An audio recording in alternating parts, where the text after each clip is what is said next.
Hello, dear audience. Before we dive into this chapter, I wanted to note some disclaimers and content warnings for your awareness. There will be the usage of background music and sound effects that will recreate the effect and illusion of jump scares. Further content warnings include minor gore, body horror, frightening and intense scenes, grief, trauma, loss of a loved one, depression, dark themes, potential NPC death, potential character death, cults, cult activity, supernatural stalking, illusions and altered realities, eldritch horror, general feelings of unease and uncanny behavior, and descriptions of drowning or drowned bodies. Viewer discretion is advised. Thank you, my dear audience, and now, enjoy. Hello, everyone, and welcome to the Melancholy We Weave. I am your storyteller for this evening, Ambrose. I go by any all pronouns. And tonight we will be telling this tale of horror using the game Quietus by 𝒂𝒔𝒉𝒊𝒏𝒈 of Sinister Beard Games. This series is a melancholic horror anthology in which each chapter will be following different pairs of characters with backstories dripping with heartache, guilt, grief, and sorrow. These unfortunate main characters are actively trying to push past their traumas while utilizing scars within their own psyche to combat an unknown horror that pursues them. Just so you know what you're getting into here, dear audience, these are not stories about heroes or overcoming some great evil with the power of will. This will be about broken and hurting individuals clawing out of the depths of an unknown nightmare by the skin of their teeth. Will hope tease out of their grasp, or will they be able to elude dread before it consumes them? We turn the page on this anthology and land on our latest tale, Chapter 8, When the Light Breaks. After they lost their partner from an accidental fall during a hiking trip, Olive is left winded and without aim in their life. They distance themselves from all their friends and family they shared, unable to avoid the questions and contempt in their eyes. They go from gig to gig, not staying anywhere for long before they find themselves taking on the role of the lighthouse keeper in a small seaside town, and with that comes some level of respect, as well as seclusion. Despite the rest and the need of distance, Olive finds that they can't get the cause of their heartache out of their head. Perhaps this wasn't the right call, or maybe healing is a longer journey than they thought it would be. Regardless, there are now weird sounds that can be heard late at night. Something scratching against a rock. Nightmares of watery depths and long shadowy limbs reach forward and pull them under, plaguing their mind during their slumber. And they can't seem to get this odd visitor to the lighthouse out of their head. Why does their presence unsettle them so? Let's not get ahead of ourselves, the audience. Everything's gonna be okay, all right? Like, grief in general does hit us in certain ways, so maybe just a good sleep, maybe getting some fresh air, going out, taking in the sights of that small town, right, Olive? But before we even jump into that, before we introduce Olive, let's introduce Rue. Rue, care to introduce who you are, your pronouns, your character, and their pronouns, in a short sentence about the nightmare you had in this isolated place. Hello, my name is Rue. I use they, he, or z pronouns. And this time period zone, I almost said evening, and then I was like, I don't know what time it is. uh, That's I valid. will be I will be playing Olive Whitecrow, who uses they them pronouns. Mm-hmm. And could you repeat the question? Absolutely. Um, Tell me about the last nightmare you had in this isolated place.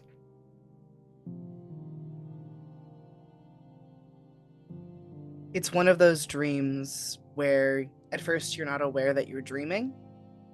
You get up and start going through your day like it's your normal day, and walking down the spiral staircase of the lighthouse at the bottom, on the bottom floor where the door to the lighthouse is, where usually there's sort of an intake desk and all manner of things that are essentially there for when people come to visit the lighthouse for one reason or another. all of that has been replaced by surging water and rock. And no matter what happens, I can't stop walking down the staircase, even though I see that the water is surging upwards. And when the water touches the bottoms of my feet, I see that rather than regular water, it's the brackish red of blood. Mm-hmm. You have no idea how perfect that tale was. I love that. Amazing. So let's not wait too long, audience. We're going to jump right into it. So, without further ado, let us continue.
You are submerged.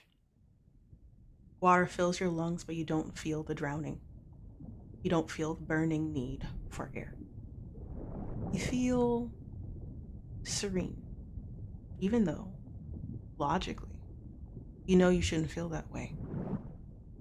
Your eyes are unfocused, caught between locking onto something happening in front of you and closing them because you want peace to go back to sleep. Sleep has been pretty hard these days. Is this a dream? Well, nightmare like all the others. Or is this something you should actually be terrified of? The ocean waters flow and rush around you, a feeling of being pulled forward, but not by waves or currents, but by some form of external force. Appendages slither and wrap around your arms and torso. The feeling of being between unfocus and loss vanishes.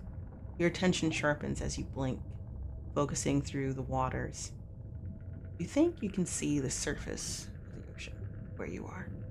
The beam of light can be made out, its view warped by the bend of water. Lighthouse light.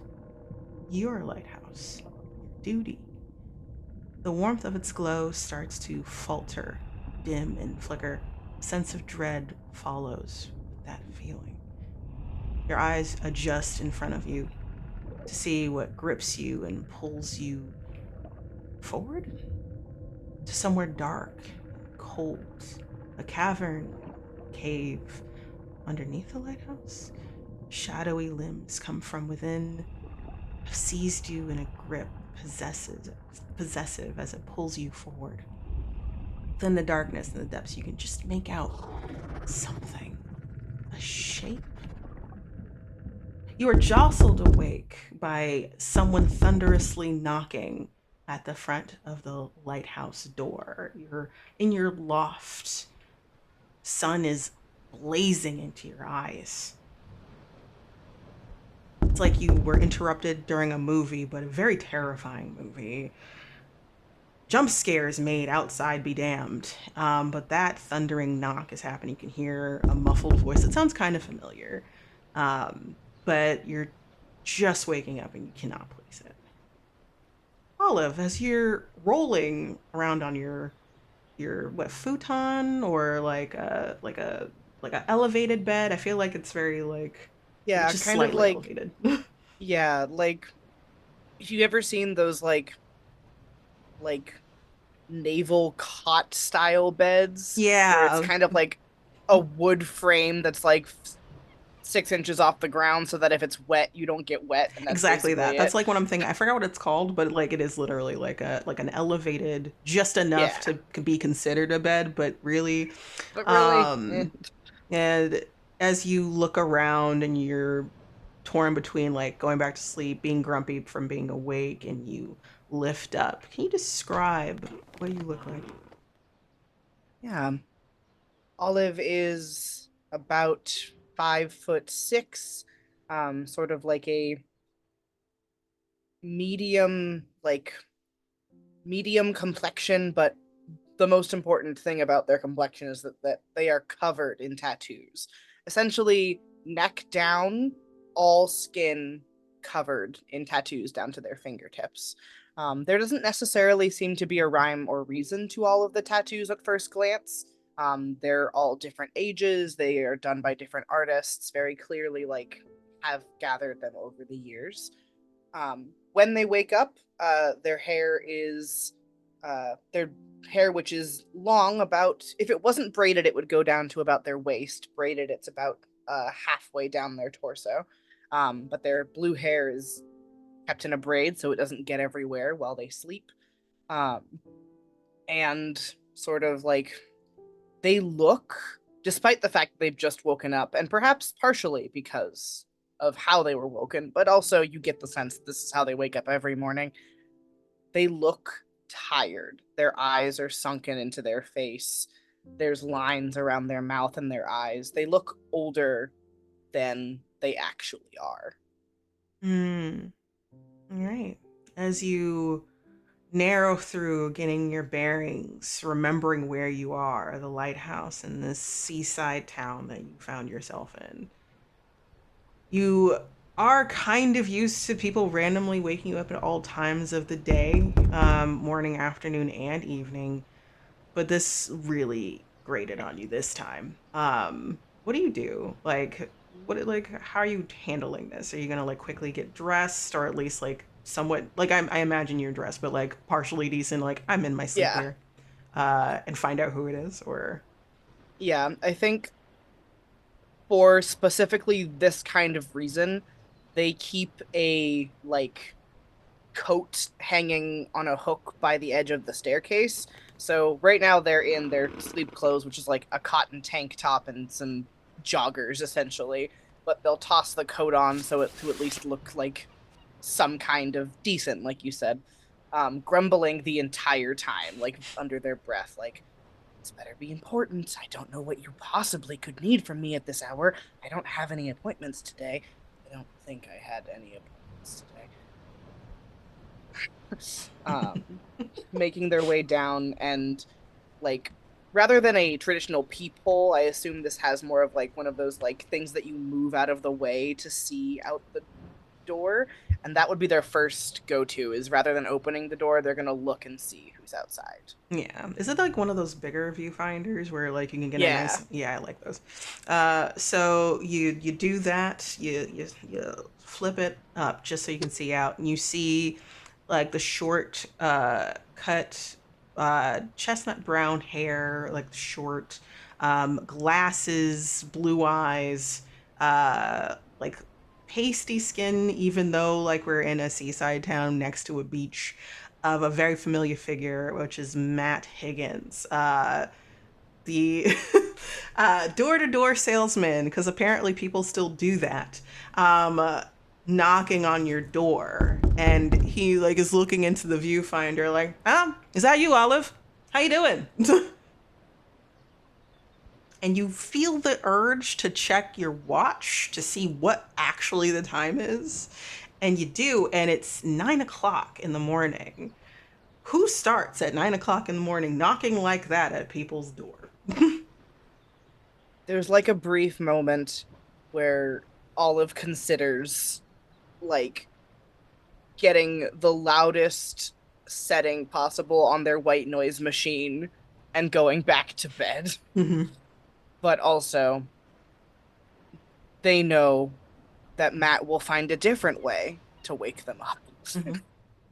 Yeah. And so they slide the viewfinder back closed and undo the deadbolt on the door and open it like maybe 6 inches. Do you know what time it is? You see him lean, so you can see like part of his eyes. He's like, "Oh, there you are, Olive. How you doing this morning?" Well, as of 4 minutes ago, I was asleep. Hmm. It doesn't look I'm like you were sleeping. It looks like you were awake all hours of the night. Maya suggests that we have a really good set for that. And he pulls out his travel case.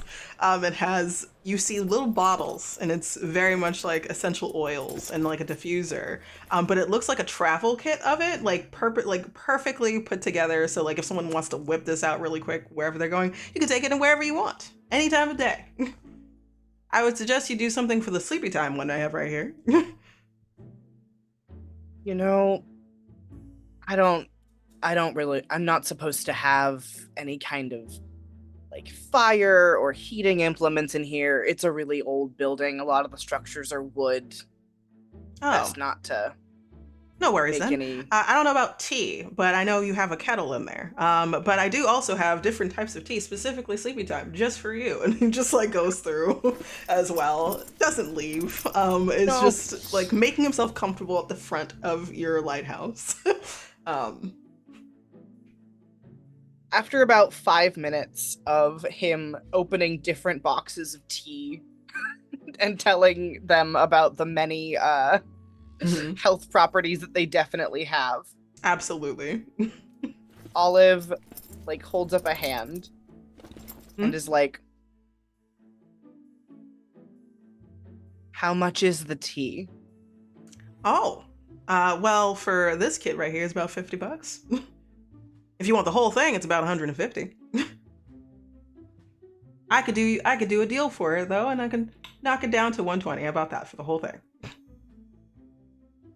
Let's start with the $50 one, All right. and I'll see if it works. All right, so at the end we have the golden latte ashwagandha, and like he like goes through and like puts it together, makes a little kit, passes it through. Like he's like, are you gonna open that up a little bit more, darling?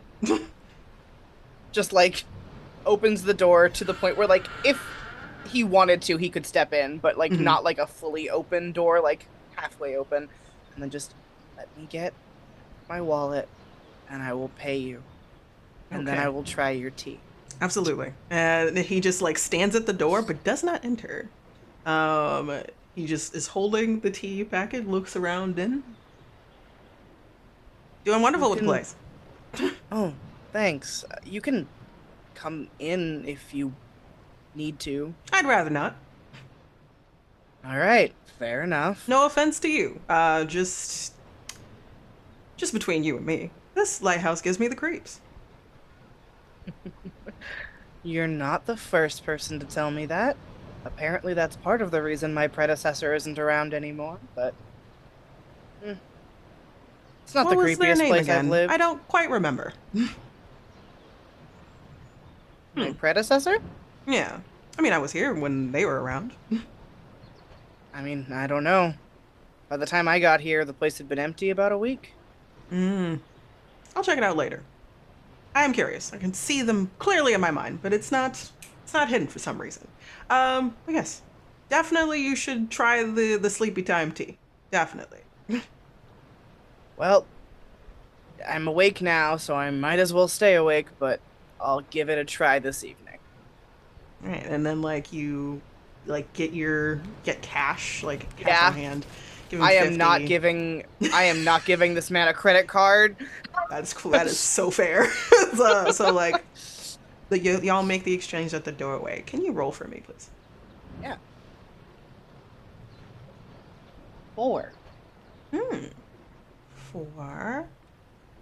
Choose left version. Nothing bad happens, but it's all good. So then you do the passing, and you see that when you pass between like the doorway, in terms of him handing you something and you giving something. There's like this weird static of electricity that kind of passes, or like just this weird feeling, as you pass through the doorway, not even touching him, but just like that passing.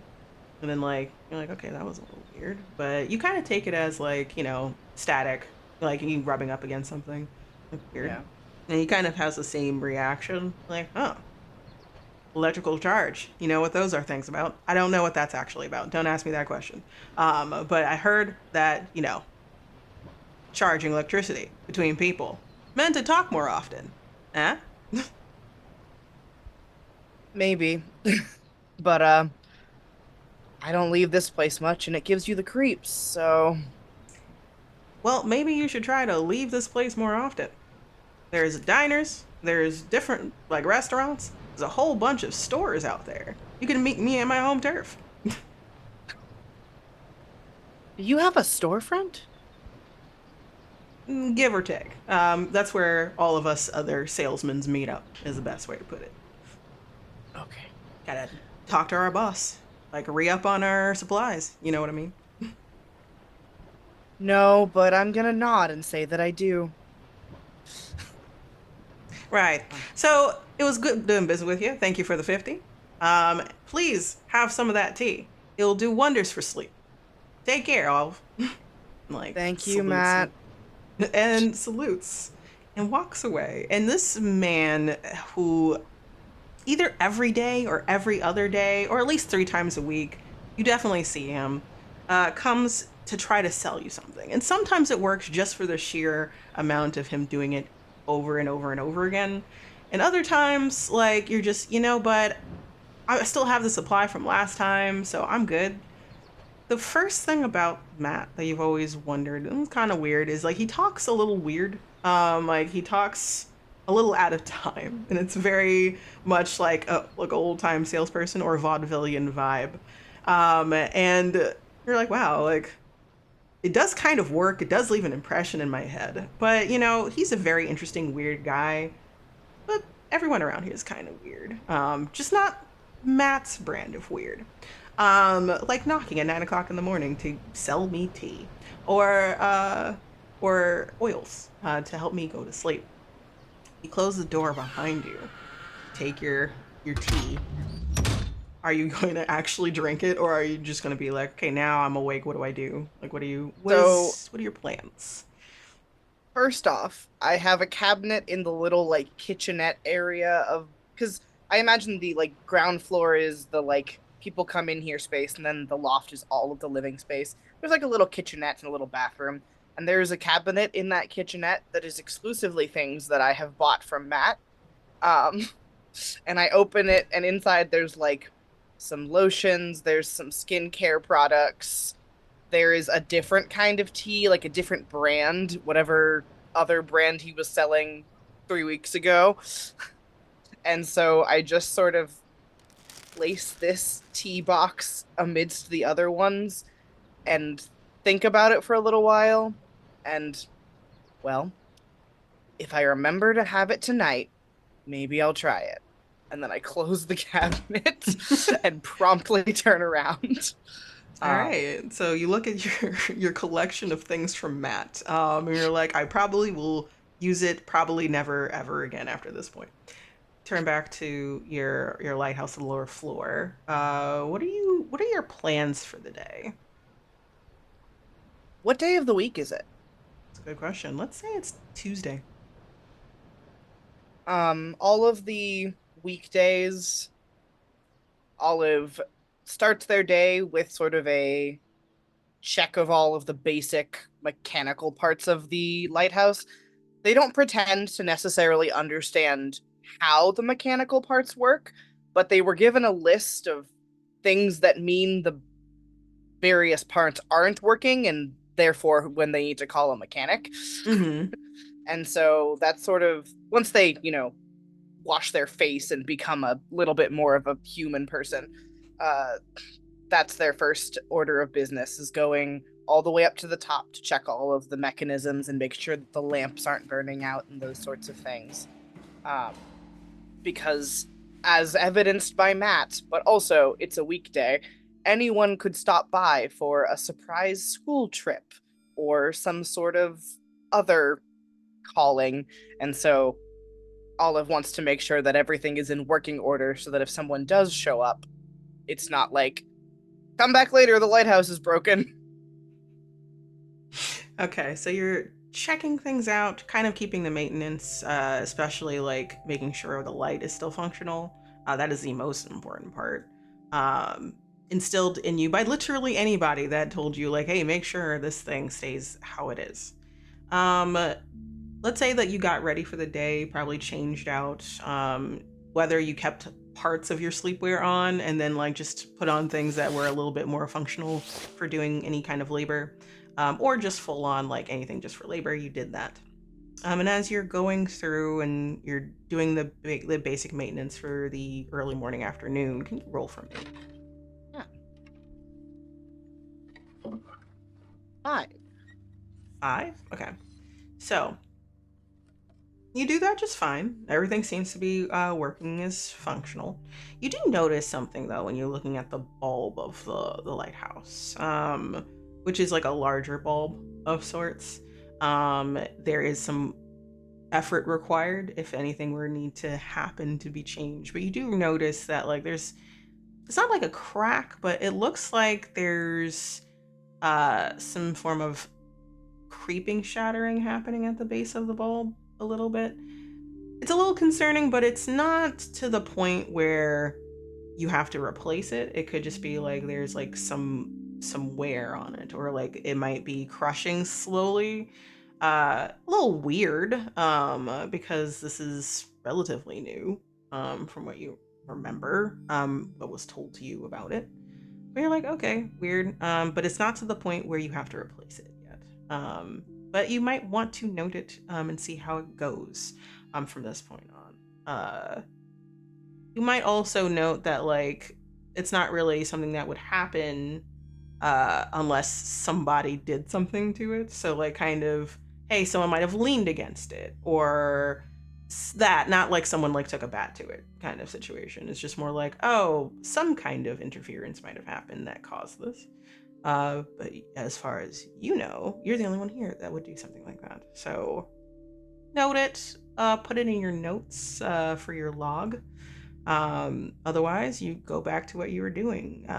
You do all those things. You make breakfast for yourself, something quick, something filling, something that, what is her name? Flora, the harbor master, won't yell at you for, like, oh, that's nothing to eat. Like, what are you talking about? Have some eggs, have some toast, have some, like, something filling, not like a Snickers or anything like that. You can hear her in your head, the kind of situation, because that's how many times she scolded you about, please at least eat and take care of yourself. We can't look for another lighthouse keeper if you're gone, kind of situation. So after you do that, you eat. What do you do for the afternoon and evening time? Usually, if there's nothing pre-planned happening, um, I will sort of bring out from inside of the like one of those like big wooden chests.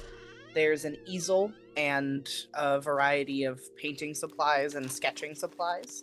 And so once all of my tasks are done, and I've taken the time to make all of my notes, both about the lighthouse and the light and how it might be cracking, and also about Matt. And I add a little note to my personal ledger of like $50 tea. Make Um, a little face next to it, like really. But even though he grinds your gears, that is at least someone that you see regularly, a person you see regularly. You're not entirely sure if he does this because I need money, or hey, this is my excuse to check in on you. You get that vibe from some people that do this, but you can't really tell with Matt because he's a personality. So you take out your easel. Was this like, is this like watercolors? Is this like oil paint? Like, So presently working on acrylic. Olive prefers oil paints, but this close to the ocean, an oil painting will never that's fair. dry. And Hmm. so there are a couple of unfinished and will never be finished oil paintings like abandoned in the corners of their room where they started them and then realized they would never be able to do the layering that they wanted. And so there's just kind of wet oil paintings in the corners. Oh boy. Always wet. Okay, cool. And then you're like, I will ask two questions. One, what is the last subject matter of one of those oil paintings that you did? The last subject matter of the last oil painting that they did, which was probably about 2 weeks after they got here, was Olive tried to paint the like sun rising from the like from the lighthouse, like the view that they see from the lighthouse when the sun rises. All right, cool. Thank you. Now, what are you focusing on doing today? Like, what are you painting today? Today, I'm still sort of like feeling the lingering sort of like lack of focus that I was feeling during the nightmare. And so I'm trying to capture that on canvas. So there's an object that's close to the like foreground of the painting that is trying to draw focus, but a bunch of tendrils and flickers of light throughout the background of the painting that make it impossible to actually see. Interesting. All right. Roll for me. That's a one. Oh man. Okay. Hmm. I'm just gonna take my dread. Thank you. And all right, cool. Have So some free you're painting dread. it's a free painting dread. So you're painting. You're trying to like that state of like kind of softening your eyes so that like you see like a bit of an unfocused environment. I'm trying to capture that moment and also trying to capture those tendrils that you saw, which they seemed kind of wispy, kind of shadowy, but had mass, but you never could fully see what it was made of, just from your dream alone. And I would say you're focusing on a point. This is like on the loft or the lower level. Is this the loft? Loft. Okay. You're focusing across the room where your desk is through the windows that look out. And you find yourself getting a little lost. Like something took over as you're painting. It's a meditative state of sorts. And you're used to that, but this feels like you're not yourself. It feels kind of like an out of body experience a little bit. And actually, you open your eyes and you are having an out of body experience. You can see you're standing in the center of your room and you realize, oh, I was sitting a second ago, wasn't I? And you turn and you see you staring at the painting, painting away. Lifeless eyes as you go. And you're like, hey, what the fuck? You go up and you go around the shoulder of you to see what you're painting. And you see same image of what you're looking at, like nicely sketched out, like not fully filled in with color yet, but you're getting the vibe of it. And through the windows, those windows that are solid, kind of hard to open, look shattered now. Wisps of the black, the shadow, are creeping in, have broken through, have reached in. Perspective of the painter at that painting. You're not that great at foreground, background vibes. So this looks like it's becoming more and more real as you, maybe you, is painting this. And then it gets more jagged. You're getting more jagged with your painting. You're getting more like fervent, trying to make it come into fruition. It's like it's trying to focus more on the appendage reaching forward through the painting more than anything. than the actual edges. Roll again. 3. I feel like that is another failure, actually. Yeah, that it was. Dread goes up again. Luckily, everything's fine. No despair has been increased yet, but things are gonna get kind of creepy. Um, you feel the urge to try to, like, this isn't good. If this keeps going, is the dread that you're feeling as it's like starting to creep in. And you reach for it and you feel the solidness of your own shoulder, and you're like trying to jerk yourself awake, and they are not registering you. And it's like the center of the picture is starting to gain more color, like dipping back into the paints faster and faster and faster. And it's faster than you know you're capable of to process these colors. It's like colors that personally you wouldn't know how to mix together to like make these interesting tones. So it's like the outer edges are like just the sketch, the basic structure, and then as you get closer to the center where all these wisps are gathering, aiming for the painter, is the most beautiful collection of color that you know of in a most frightening display. And you try to jostle yourself awake, and it doesn't seem to be working, and you're painting faster and faster and faster and faster. Roll again. 5. Amazing. The painting keeps going faster, faster, and then stops as it's almost look to the fine point with their brush. And then they turn to look at you with unseeing eyes. Then you both blink. You're staring at your canvas, that fine point. You see that those appendages have more solidness to it. Like it just started, like again, a mass of black, and you're not sure what it is yet, but it seems like colors and texture were made that kind of are starting to take on more of a what was it, like an effervescent, more of a iridescent quality at the edges, anyway. But you stopped yourself before you can figure out what that was turning into. Best way to put it is like it's like a sensor. Something was being blocked as you're trying to figure out what this is, and your brain can only process it as whatever these wisps are.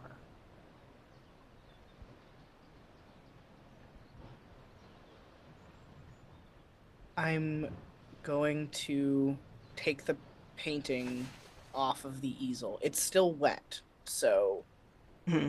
my hands are getting paint on them as I do this. And place it like up against the wall to dry.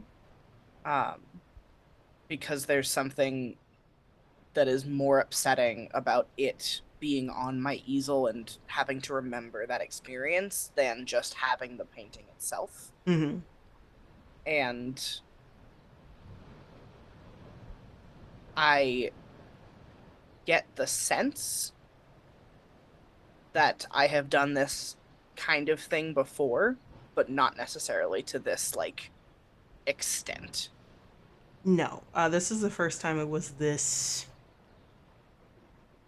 disembodied, to be honest. Like, yeah, you've had moments where you're lost in the creative sauce, where like you're, oh yeah, I'm gonna paint this. Like you're in that mode of what you're painting, and it always does come out kind of different than you were expecting. Like it's always like, oh, I'm painting my surroundings, but there's something happening in the background, or there's something that's like slightly different. But over time, it has gotten more like urgent and more obvious. This one is the most obvious. This one is the most disconnected you felt. You literally saw yourself. And you're not sure, you can correct me if I'm wrong, you're not sure how to take that. You're not sure, like, hey, do I need to go to sleep? Like, oh, is it because I haven't been sleeping well? Like, I don't have that many hours of sleep on a regular basis. It could be something like that.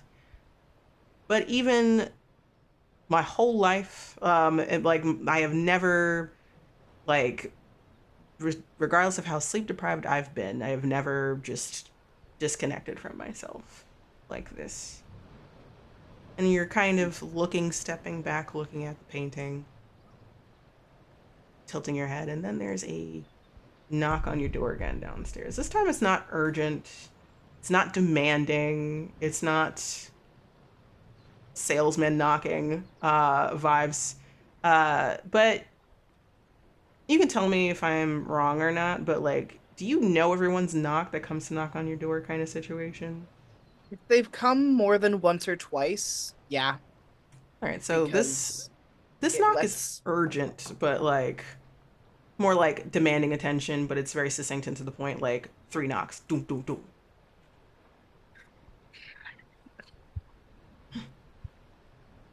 just sort of like much like this morning when they had to gather themselves from being awoken. Now they're sort of trying to gather themselves from coming out of this out of body experience. Um, Arguably, they look worse than they did this morning, because there's some like bloodshotness to the eyes. They're still covered in paint.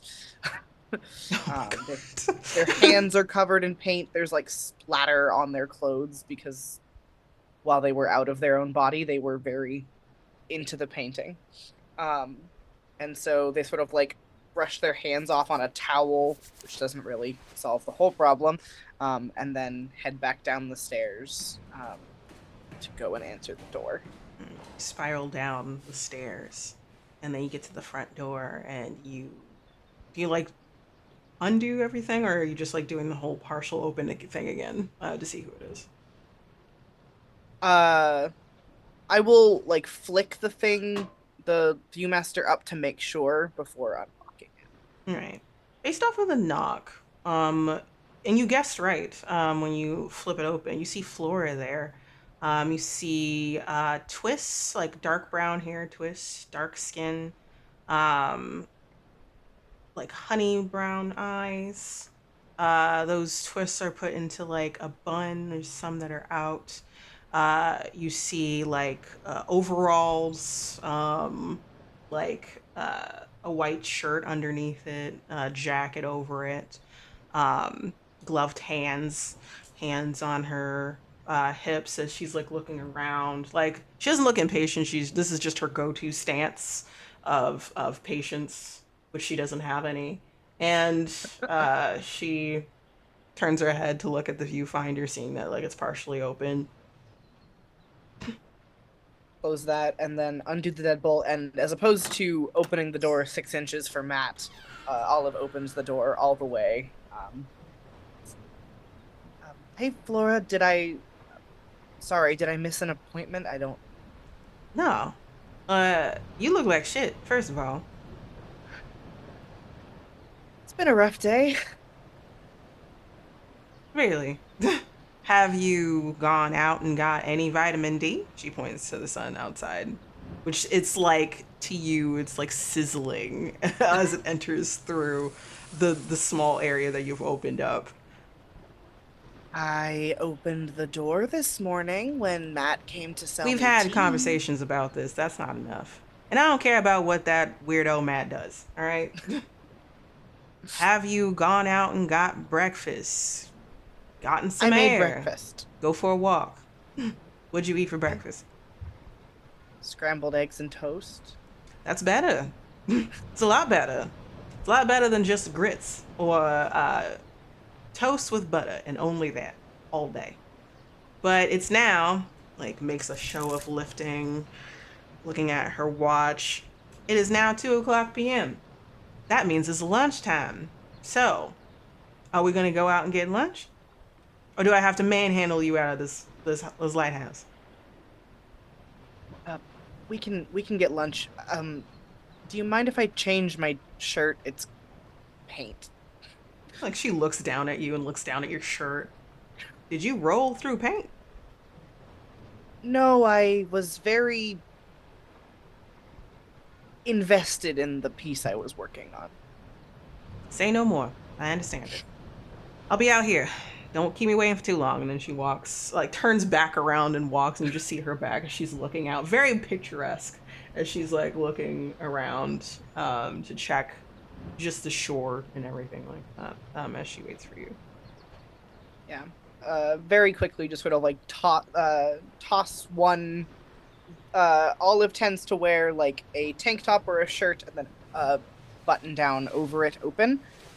So tosses off one button down, picks up another one, makes sure that it isn't covered in paint or other detritus, and then Mm-hmm. puts it on overwards and sort of like hurries, like not in a like anxious way, but in a like they know that Flora has made time for them and they do appreciate that kind of way, and so hurries back to the door and um, opens it and then locks and closes it behind them. And cool. Then nods at you and then like jerks her jaw as y'all both walk the boardwalk. So like you walk a little bit ways and it takes a little bit of time, let's say 5 to 10 minutes. And you get to see the full sight of this beautiful town. You see people talking, chatting on the beach, uh, people enjoying their time out there. You see people manning their businesses on the other side, talking to each other, chatting it up, discussing, networking, all this other jazz, or just people with their families out and about. Um, it's a sight to be seen and it's beautiful, but also like too everything for you, to be honest. Like too close to what you could have had, too close to previous life, too close to a lot of things that you currently don't want to think about. You know it's not healthy, but healing does take its time, and you just don't like that you're healing in this direction, essentially. Or that it's taking whatever length of time more than you thought it would. You keep walking, you go to the boardwalk, and there's like different like food stands, like different what was it called again? Um, my brain is blanking. What's it called? I know there's food stands and then there's like pop up shops and then there's like stuff like Yeah. that. Um, and very colorful, very lively. People are chatting. And as Flora walks through, a lot of people turn to her and part for her, not in like a fearful way, but more in like a respecting way. Oh, it's Flora. Oh my god, like and stuff like that. She just kind of like whatever, stop it, like whatever it is. You always got that vibe from Flora, like it lights up a room in a very weird way, not in like the charismatic sort of way, not in like the funny happy go lucky, in the commands respect kind of way. And everyone does give that respect, that distance. And she walks to a fusion stand, like a fusion food stand of some sort. So like kimchi pancakes, which I have been craving for a while. Now I'm Um, gonna crave them. Thank you. you're welcome. It continues. um, and she puts an elbow up on like the register counter area and says, "Give me two kimchi pancakes," and then points to you. Um, just one for me and some rice, please. Absolutely, Flora. Olive, it's so good to see you. How are you doing? Says the person at the front. Pretty good. Lighthouse is staying lit, which is Always good. good. We love that it's staying lit. Thank you for doing such a good job. Hopefully, it stays that way. Yeah, otherwise I guess I'll be looking for another job because I didn't do mine very well. Something like that. And then she turns around and goes back to doing what she was doing, and then Flora just kind of raises an eyebrow at that. Okay. She's a jam. Eh, I mean, it's an important thing. If the lighthouse goes out, a boat might run into the cliff, and that would be bad for everybody. So, That is true. Just in general, but mm, I always wonder what happened to the other guy. Speaking of, do you know his name? Hmm. Mathis? Mathis something. I didn't get to talk to him as much as I'm talking to you, so. He was a lot Was for me, personally. But checked in on him every so often. Don't know what happened to him. Just kind of up and left one day. yeah. My interview didn't mention anything about it. But Your interview? it was more of a phone call. But they didn't interview you, like in person, before taking the job.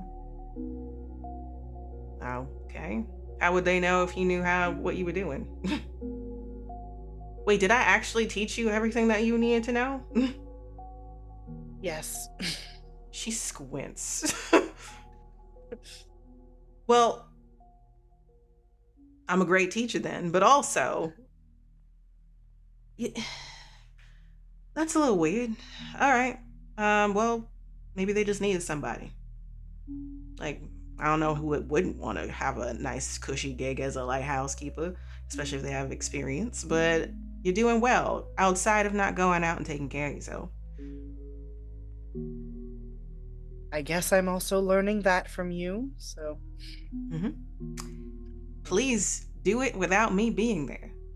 For once in my life, I don't want to actually go to your lighthouse, knock at 2 p.m., and see you answer.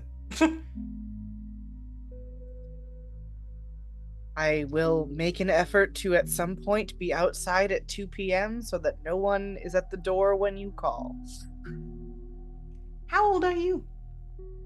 Uh, 32? 32. And a homebody. No, we don't do that, dear sweetie. Okay? Please, take care of yourself. Because I'm not going to be here always. I travel often. I don't get to stop here all the time. And as the mothering stops, or at least someone is stopping the mothering happening, the woman that was getting your food together gives you like your orders. You take it. It smells good. It smells amazing, and she smiles ear to ear. It's bright and a little too perfect. And she nods. Make sure you keep the lighthouse on. I will, thank you.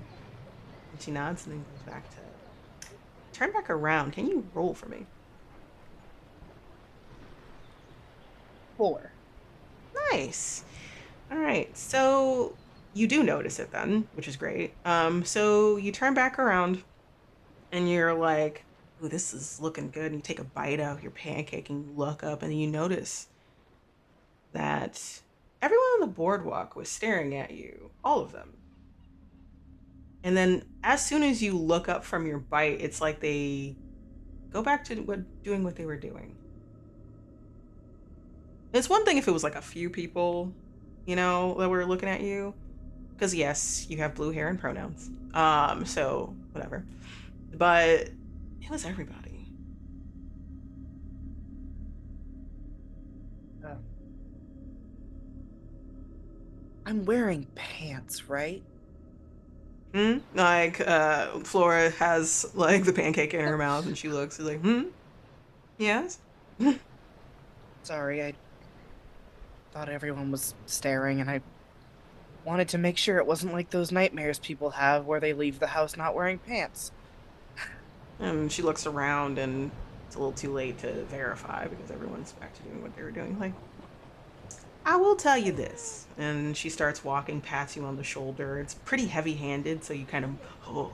It's like pats you reassuringly. This town is a little bit weird. I will give you that.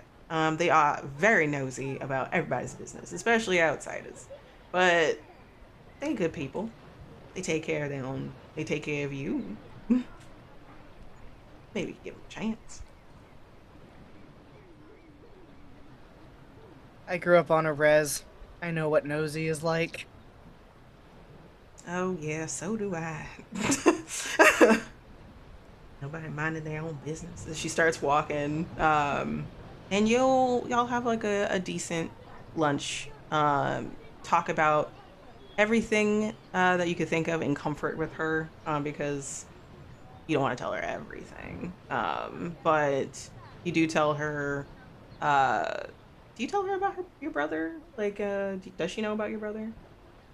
Yeah, I imagine at least once Ash has called either while she's been around or while she was showing me how to do things. Mm-hmm. Uh, so at the very least, she knows that I have a brother and he calls occasionally. Awesome. Okay, so she mentions Ash. She like wants to know about like how things are going in terms of the lighthouse, not just functional wise, but like is there anything you need, places you get to get stuff. She tells you about her travels, because she doesn't just stay here; she travels everywhere, kind of situation. So this is not her home base, essentially. She's kind of an honorary villager, I guess is the best way to put it. Um, and it was like an hour or so, and then you part ways and you go back to your lighthouse. And it is becoming late at this time. Um, how are you ending the night exactly? I it's almost like sort of compulsive to go and look at the two oil paintings and touch them and see that they're still tacky. They've done it every day since they started, and they're hoping that maybe someday those will dry and they can continue working, and they can't. Um, and having done that, just sort of like doing the like even because obviously the lamp of the lighthouse isn't lit during the day. That would be a huge Yeah, you waste make of sure you get back before it everything. even Yeah, like you know when to get back. yeah. So And so first thing is going up and actually turning on the lamp, and making sure that it's going and spinning and doing all of the things it needs to do. Um, and it's something probably that Flora sort of drilled into them. They do that, and then they go all the way back down and they go outside and they view the lighthouse from an external perspective to make sure that something isn't blocking the glass or anything like that. Because just because the light's on inside doesn't mean it's actually shining through as it's supposed to outside. okay, so you turn the light on, like it's spinning, like the light is brilliant. You try to like not have it shine directly into your face. You know how to avoid that at the very least. And you go outside to make sure that it's functioning as intended. You kind of reminiscent of Flora's pose of like, okay, yeah, yeah. But this is more just to lean back and look up. And as you're doing that, you hear a very meek voice call to you. Uh, Hey, Olive. Oh. Is this Jane? This is Jane. Jane is there holding like kind of like it's like a how you like 8 by it's an 8 by 11 sketchbook, so it's like about a little bit smaller than her like a little bit smaller than her chest. Has it held to her. She has like a sling that probably has all of her equipment in it in terms of painting and or sketching.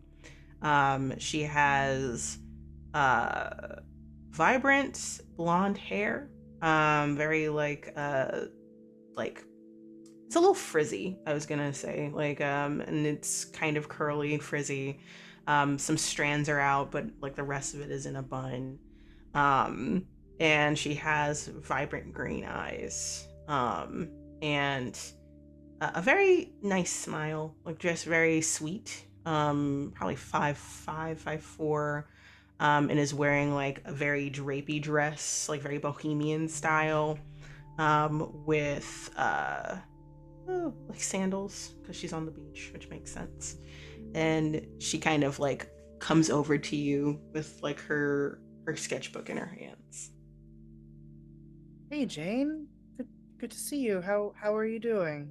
I'm doing good. The sunset is looking lovely right now, so just thought I would sketch it out a little bit. And I know that you're busy and like you stay up there, but I was wondering if you wanted to at some point, either today or tomorrow, set up and do like an art jam of some sort with me. Yeah. Um, does tomorrow work for you? Sorry, I Matt woke me up to sell me tea this morning, so I've had a bit of a Oh, long day. that's very understandable. I am definitely available tomorrow. It was Yeah. gonna be today, tomorrow, and oh, maybe not the day after tomorrow. That might be a bad time, but definitely tomorrow. Yeah. I mean, as long as you're here either in the daytime or after I've turned the light on, plenty of time to sit and sketch or paint. And you're always welcome to come up onto the dock if you have a better view up here. hmm I appreciate that. Yeah. I always feel weird without asking, but like, yeah. I also am really I feel weird about asking people for anything. Really, I'll get over that. But you're doing okay. I'm doing okay. Like I said, a little tired, but I feel like I'm always at least a little tired, so I guess that's normal. Have you been having like dreams and stuff? Oh, yeah. I mean, I guess it's one of those things about people like us, people who draw. We got vivid dreams, huh? Mine have been busy lately. Can you roll for me?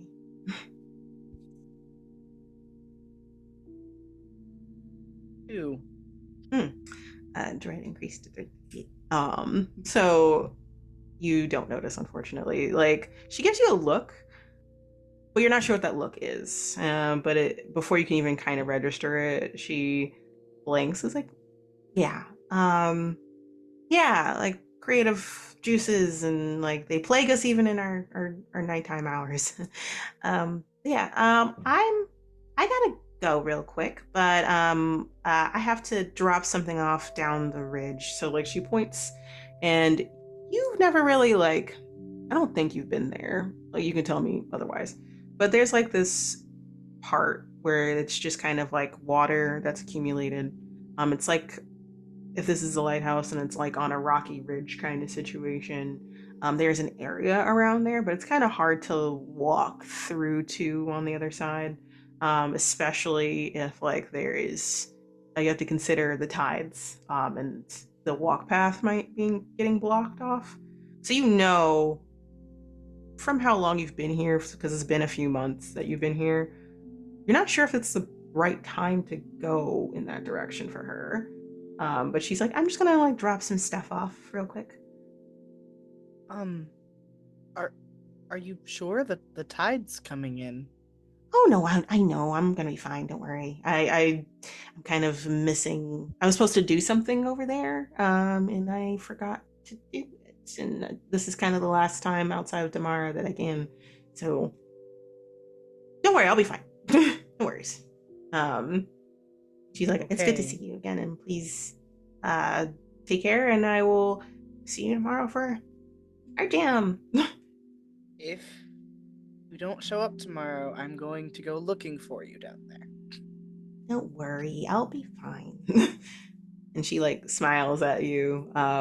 Make sure she picks up all the rest of her like bags that she has and starts like trotting over towards that area. And you just watch her go. Um, you're still kind of a little concerned, but you're like, okay, like she's been here longer than me, so maybe she knows what she's talking about. What do you do? Do you go back to the lighthouse, or are you going to make sure that she's okay? Up to you. I have had a worrisome enough day, and in general, I am someone who is very sort of nervous around cliffs and rocky ledges and those sorts of things. And so I'm going to grab from inside the lighthouse, sort of like a more like a not like a coat, but like a raincoat, like something that will keep the worst of the wet off. And a walking stick that was here when I got here, and so I figure good to have. The other person probably needed it. I might need it too. And I'm going to follow after her and see. Just I like Olive is telling themselves like just I'm gonna make sure that she makes it to the edge of the ridge, or I'm gonna make sure that she makes it to X point. But they're following her to make sure that she's okay. Awesome. Okay. So, this is still uneasy. Did you want to, because this is around rocky ledges and edges, did you want to bring any scar to help you? Yeah, I was gonna ask, so thank you for prompting me. Mhm. Sort of like as they grab the walking stick and like jam it down to the ground the first time to start sort of making the, you know, when you're hopping from rock to rock. Mhm. As they do that, it sort of like catches and they have like a moment where they're jarred. Um, and instead of on the edge of this ridge of watery rocks, instead they are close to the peak of a mountain, and they have just sort of planted their walking stick in the ground and have turned to sort of wait for Talia to also finish. And they sort of like catch Talia's eye as she rounds the corner that they just finished.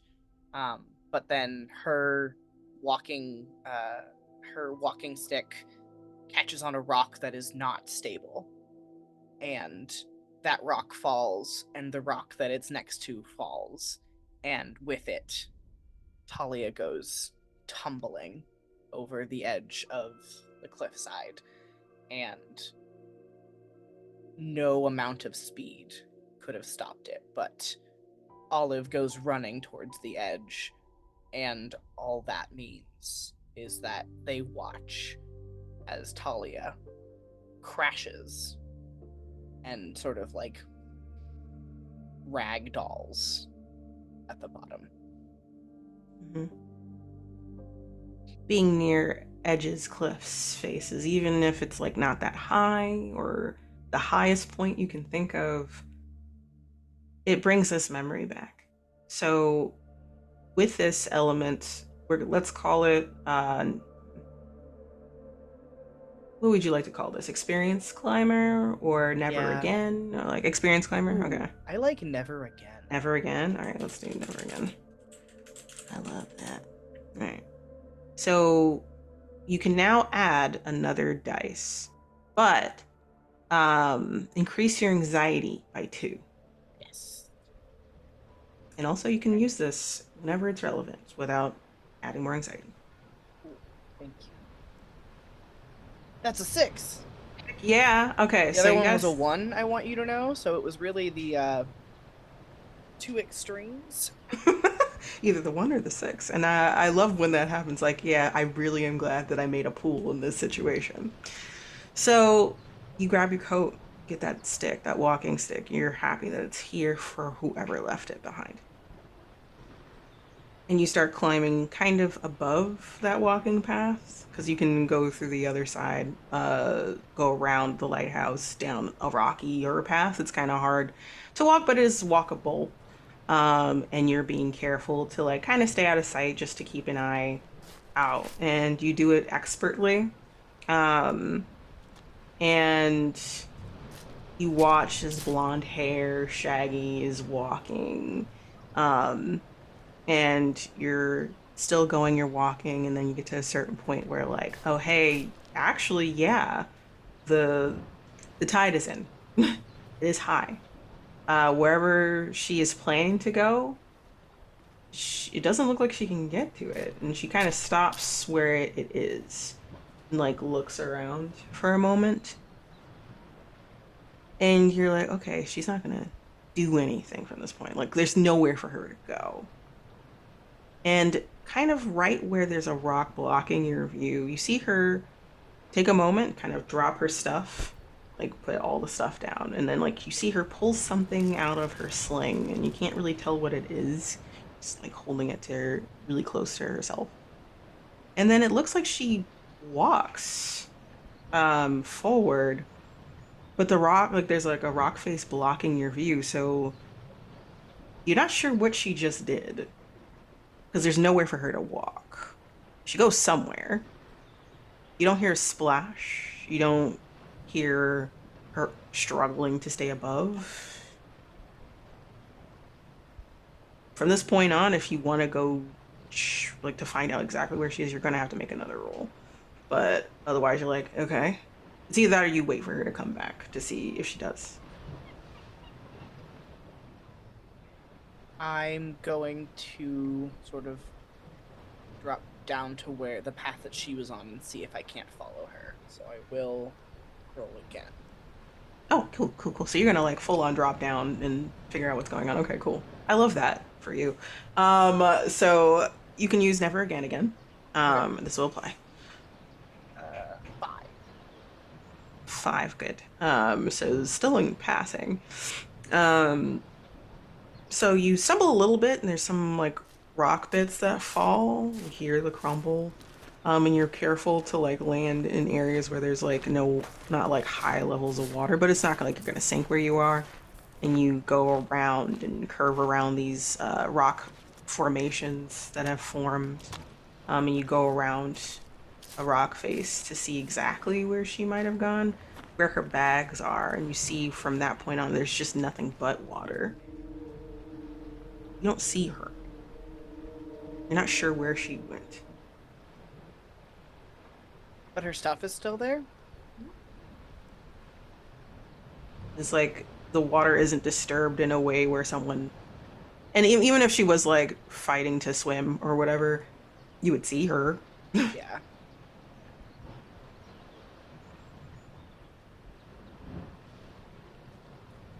I'm going to go like right to where her stuff is and just sort of like look down into the water because I can't see her, but I want to see if there's like some sort of like really deep hole or something that she might have fallen into. Like it's just a normal like depth, right? Like it is like the height of a person or Yeah. two. Is like how high it is, but no. There is like a walking path on the other side of water, but you don't see her. So roll for me again. This one's just a single because you're not using Yeah. never again, unfortunately. 4. 4, you're seeing you look down at her stuff and you see like in one of the bag that she had, um, that it's like one of those like shopping bags kind of situation that you give like Mm-hmm. so like those reusable ones, Yeah. very eco-friendly, you know. Seem like her type. Canvas. Canvas, you know, and there's plastic like in it, and in the plastic you see this red liquid, kind of like blood, but not human blood, probably like an animal blood of some sort, so like either poultry or duck or something like that. So like meat was in the bag, maybe. But that's what it looks like if you went to the grocery store and you opened like the wrapping for it. That's what it looks like might have been in there.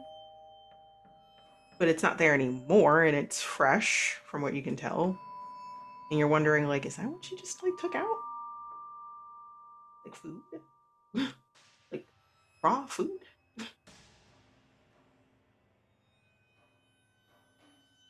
Very sort of like anxious and confused, but also fully aware that I have duties and responsibilities that I have to get back to. I can't wait here for someone who might come back or who might just have walked away from their backpack. I'm going to sort of make sure that the bag with her art supplies is up on a rock that won't be covered when the tide comes in. Like, you know how you can tell, because parts of them that are always dry, you can tell they've never been under the tide. I'm going to make sure that anything that, like, water would damage is up on that. But other than that, um, after, like, a very, like, heavy 5 minutes of self, uh, sort of, like, battling with themselves, Olive decides that they should go back to the lighthouse and make sure that everything is okay Mm-hmm. up there. So yeah, you wait for like 5 minutes and you're like, I don't know where she went. And you kind of keep in mind of like maybe like I can from where you are in the lighthouse, like at the highest level, you might be able to see her if she comes back. It might be darker and it might be hard to see her, but you might be able to like pinpoint the exact place where her stuff is and if she comes back with it or not at all. So you bow out, you're like, okay, this is weird. I'm just gonna leave. So you go backwards from where you came. Need you to roll again. This time you can use never again. Yeah. Because you're trying to get back out from where you came. 5. Amazing. So you have same like a rock bits are falling as you're like now going up instead of coming down to get back to the walking path that leads to your lighthouse. And as you do, just as you get over the ridge and you get to a place where like someone can't see you, you hear like a light splash, and it's not like something dipped in or fell in. It sounds more like kind of like when someone puts their feet like in water. That's what it sounds like. A person. You turn just over the ridge and you see that familiar like flash of blonde hair come from that area that you couldn't see before. And looks around, hands are wiped and stuff like that. And you notice her hands have like bits of red on it, like something smeared on her.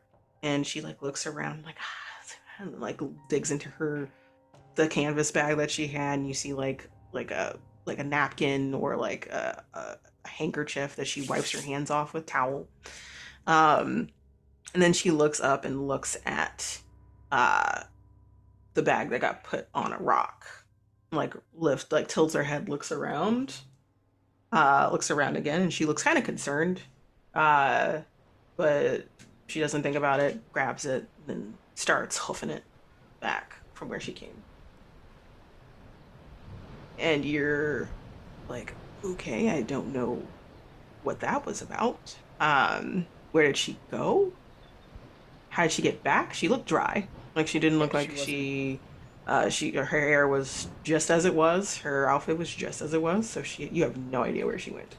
Um, Unless she long jumped across all that water, which didn't seem like what happened. It's a mystery. And you're like, you know what? It's a long day. I have duties to attend to.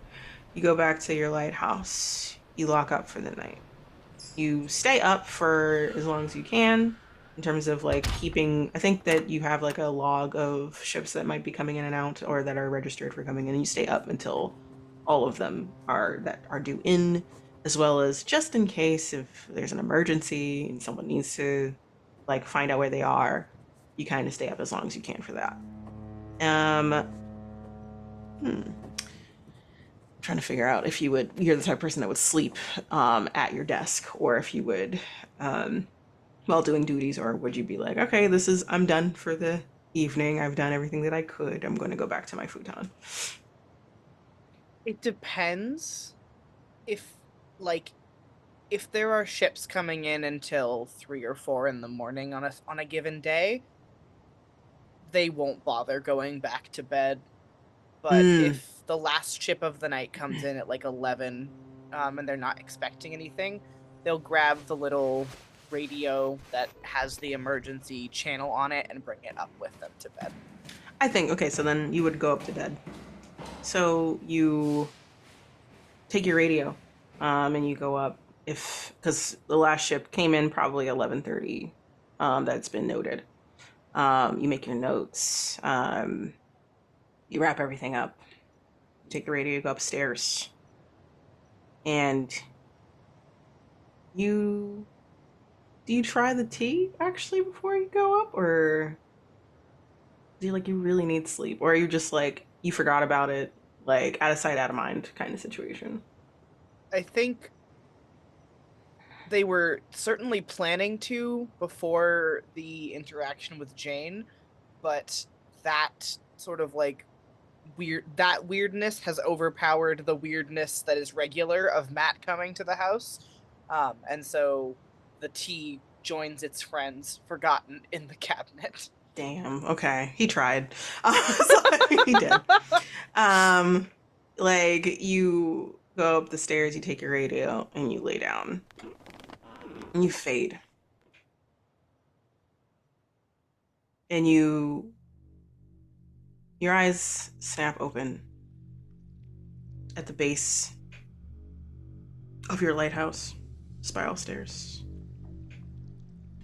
where usually you set up to like do your logs and stuff like that and welcome visitors. Instead, it's empty of everything but like where the base should be, but instead it's just water up to the ankles. The door is open. It's like the flood, like the water came up to, which is not possible, came up all the way to the lighthouse. That red door of your lighthouse. You can see out and you can see the clear night sky. Stars from outside the door. The top of the lighthouse is gone and you can see up there too. The light nowhere to be seen. But the only thing that lights your path is the full moon. And then you look back forward and you look down. And those stairs spiral down forever to darkness, depths. And you feel an urge to go down, to be at peace down there. You're not sure why, so it's not really a desire that you've ever had to go down into the depths and feel peace. But you do. You start walking, and then the water envelops your clothes, goes up and up to your shoulders. Then you submerge, the water fills you, mouth, nose, lungs. But again, it doesn't hurt, that burn isn't there. You can see clearly under here, it keeps going and going. And then as you get to a certain depth at the bottom, you see those tendrils. They're not demanding this time, they're just lazily like moving through, creeping up those spiral stairs, urging you forward in a way. Just as you're like, yeah, that's where I want to be, that's where I want to go. You feel a hand grip you from behind and stop you, sure and solid. It turns you around, you're underwater, and you see somebody that looks older, has tan skin that looks like it's been waterlogged kind of situation. Someone's been in the water for a very long time. Eyes no longer seeing. Dead eyes.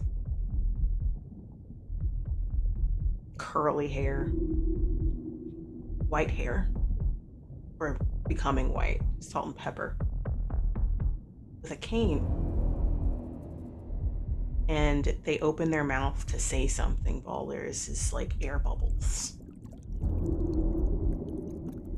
Can't even try to figure out what they said.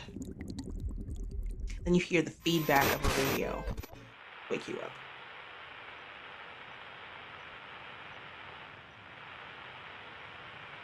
Uh, I pick up the radio and sort of um, Docent White Crow, lighthouse, over. Could you repeat? Over. The feedback is heard again, and it sounds like someone is trying to say something, but it can't be heard. Uh,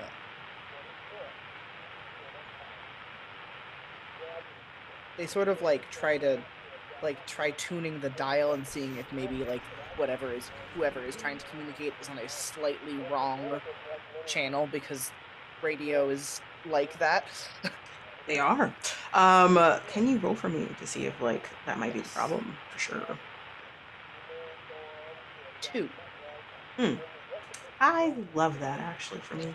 Um, you turn it and you're trying to, but it just seems like that range of frequencies because it should have like at least like gotten clear as you maybe adjusted it Yeah. and then, but it seems like it passes over to the highest point that it can go and you barely hear them, but all you hear is more garbled speech, hurried speech.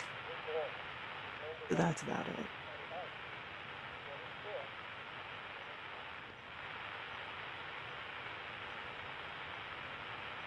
They turn the microphone on again and say, uh, "You're not coming in clearly. Try the like try the Coast Guard emergency line. Something's wrong with my radio." Hmm. Do you check outside to see if like maybe you can see someone that needs help out there, Yeah, like a distant light in the sea kind of yeah. situation, like So if sort this of is like someone nearby? yeah. So as I'm doing that, like as I'm telling them to call the Coast Guard, essentially, I will go to like it's not it like that same window you were talking about, the one by the desk that was Hmm. shattered in the painting.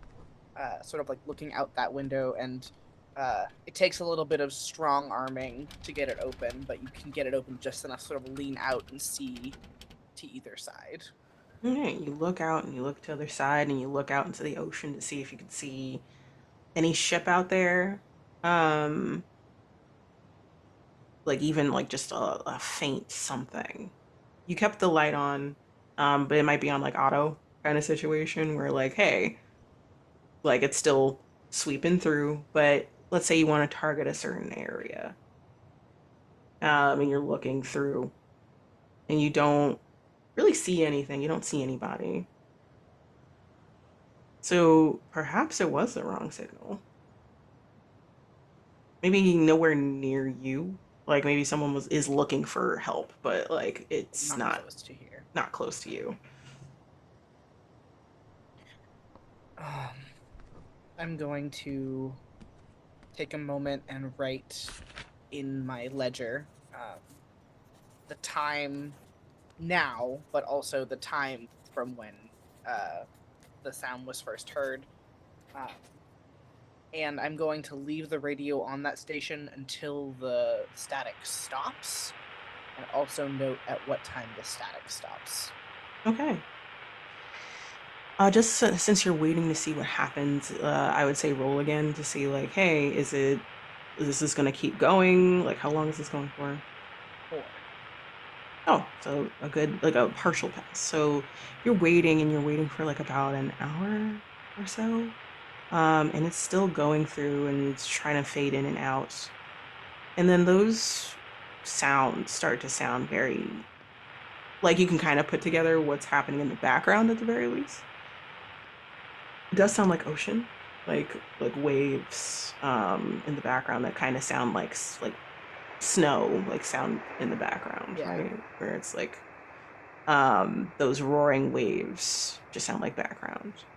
And you start to make out a voice and you're trying to put I think you've listened long enough to kind of figure out what their cadence is, even if like you can't make out the exact words. They sound like partially desperate. Maybe not for themselves, but like they're trying to like tell you something. Like they're trying to communicate with you about something. Um, it doesn't sound like they're worried about themselves, is the best way to put it. Like it's like they have to communicate something. You need to hear me, other person on the other end, because it doesn't sound like they're in danger.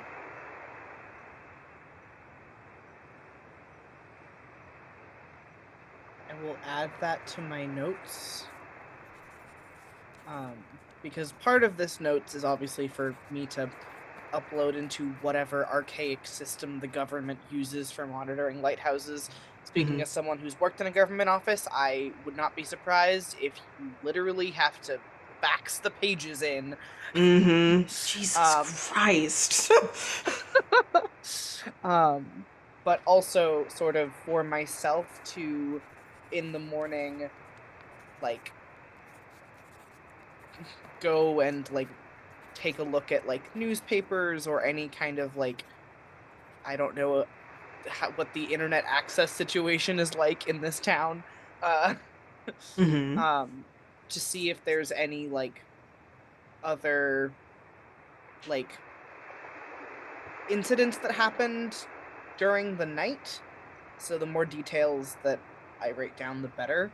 And sort of like I've written sort of unboxed and made like a box around the word warning question mark, not in danger question mark. Mm-hmm. Oh, cool. So you're noting that it eventually fades out, kind of like screeches to a halt. Not on like probably they lost connection or they got out of range. Either way. Um, you're not worried about them based off of how it ended, is the best way to put that. Um, but just a little bit of unease about it. You're like, a lot of weird stuff happening in the last 24 hours. Um, but you note it. Uh, you have your ledger, essentially. Are you down, like, this is the lower level or the higher level? Lower Yeah. level. So you're putting it away and say, like, there's like a drawer underneath. And you do notice that like there is an older ledger from before. You might have looked through it before, like kind of in passing, because none of this stuff made sense to you back then because you didn't know anything about how to man a lighthouse. But as you know, Flora has helped you. You've learned your stuff. Maybe this might have happened before. Do you want to check out that ledger? Yeah. Just see if there's anything about, like, getting calls on the wrong frequency or really staticky calls, that sort of thing. Cool. Roll for me. Or again. Heck yeah. Like we're getting nice mixed successes, which are pretty fucking sick. So you pull out that ledger, it's a little older. Um, and it's about let's say yours was new or like you got one that was new for you. This one is like about the same width in terms of like but very leather bound given like a an older jet owned this kind of situation. And you flip it open and you flip through it for a moment and you realize that this whoever had this uh was only here for 6 to 8 months. um and you flip to the front of the page to see if the person wrote their name, and they did. Mathis. um the person from before, you're like, oh, this was his. But I was just kind of tumbling through and trying to figure stuff out, and also kind of in my own head, until you started talking to more people. And you flip through and everything seems normal, and you're trying to see if anything is anything is odd or weird or anything.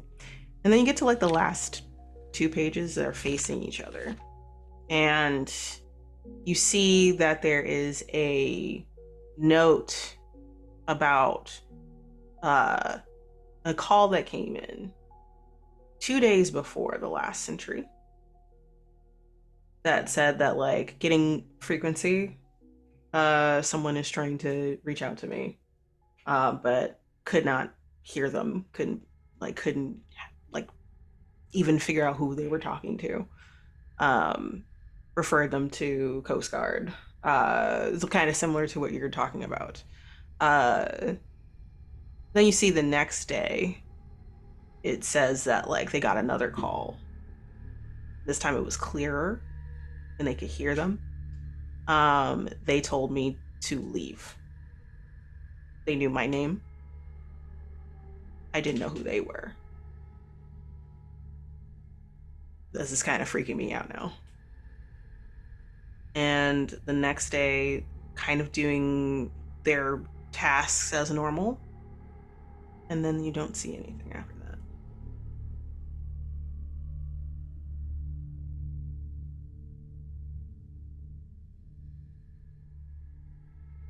The first thing Olive does, because of just the day and night that they've had, is sort of like, you know, that sort of superstition belief that you can pinch yourself in your sleep because if you feel pain in your sleep, you'll wake up. Mm-hmm. They sort of like grab their like the skin between their thumb and their finger and like pinch it between their nails until it hurts, and they're awake. This is happening. And so they just kind of like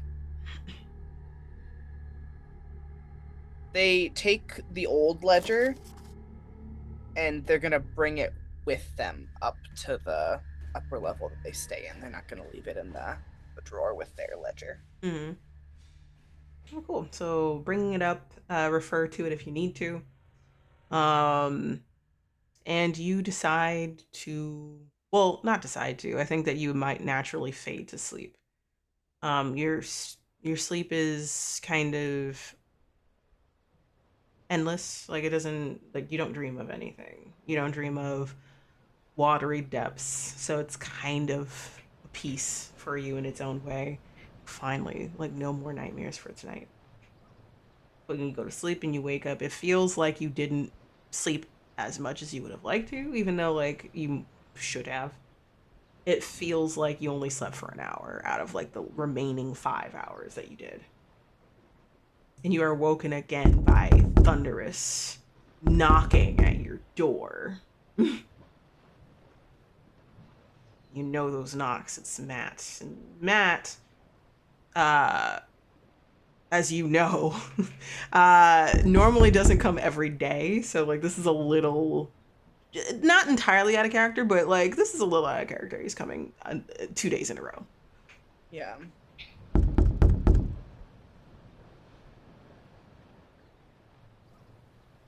Olive is going to get up, throw on their house coat, and then open the like window that faces inwards, like towards the shore as opposed to towards the ocean. Mm-hmm. And sort of shout down, "I'm making tea. What do you want?" As you look over, you see like you see Matt looking up. Oh, hey there, Olive. How are you doing this morning? It's morning.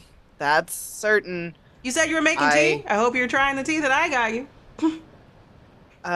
Remember a couple weeks ago when you gave me that energy tea? I'm gonna try that today. See if it helps me get through. And I do appreciate that. I really do. But you should try the tea that you bought yesterday. I think it would really Well, help you out this time around. I meant to try it last night and I forgot, but it's sleepy time tea, so I really shouldn't be having it at. Checks my watch. Is it 9 a.m. again? It's 9 a.m. again. Exactly 9 a.m. You see that smile of his, and it's beaming from where you are. You're like, Jesus Christ. Like, I'm like, it's blinding. There's off the sun from above, yes, and then his teeth and it's from just below. magnifying, right? And that smile is there, but this time around, though it usually like paints his face and like it reaches his eyes, it doesn't seem to reach this time. There's a little bit of as serious as he can muster for him. He's like, I really think that you should drink that tea. I'll come down. We can stop yelling through my window. I think that would be lovely. Closes the window. They are going to set a kettle to boil. Whether or not they will actually make tea is to be seen, but they will put a kettle on to boil. So at the very least, when they open the door, it gives the illusion that they are probably planning to make tea. Mm-hmm. So, hear the kettle on, you open the door, he stands there with like that same flat smile. He does not walk in. And he's like, how are you last night, Olive? Got woken up, weird call on the radio. I think someone had a wrong frequency. Have you been having nightmares? Every once in a while, but About everybody? drowning?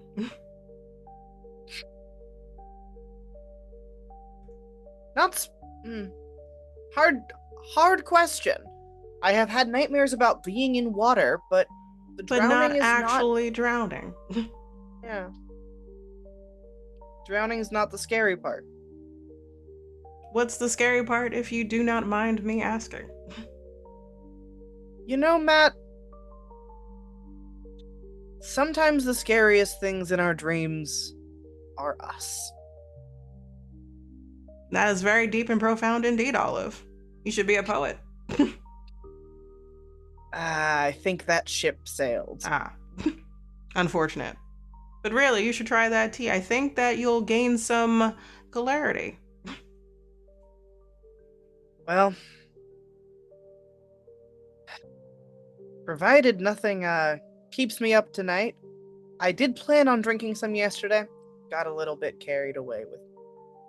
But I will here. And they like go over to the desk where their ledger is, and they like take a pencil and make a note in their like end of day checklist. It says, make tea. That makes me feel so much better, Olive. Thank you very much. Please have a wonderful evening, morning, afternoon, whatever time period it is right now. Bows. And bid you adieu. And like turns tail, walks out.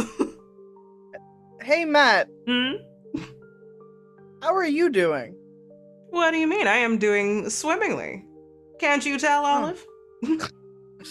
Well, I mean, I figured it was rude not to ask because you always ask how I'm doing. Oh, well, that is very kind of you. I am doing very well. I'm worried about some people in my life right now, but hopefully everything will turn out just fine. I'll check back in tomorrow morning. I will not bang, I promise, if that's not what you want, but I feel like that's the best way to get you downstairs without you ignoring me. Doodles. Toodles.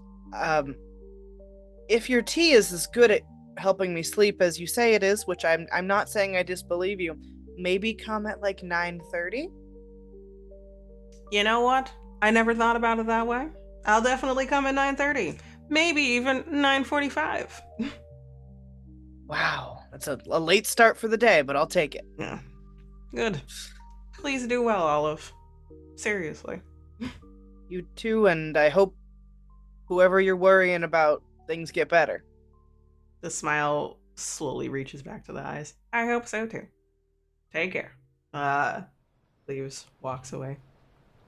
Raising an eyebrow at this man as he walks away with his suitcase. And you close the door and you're like, the hell is happening? What is happening?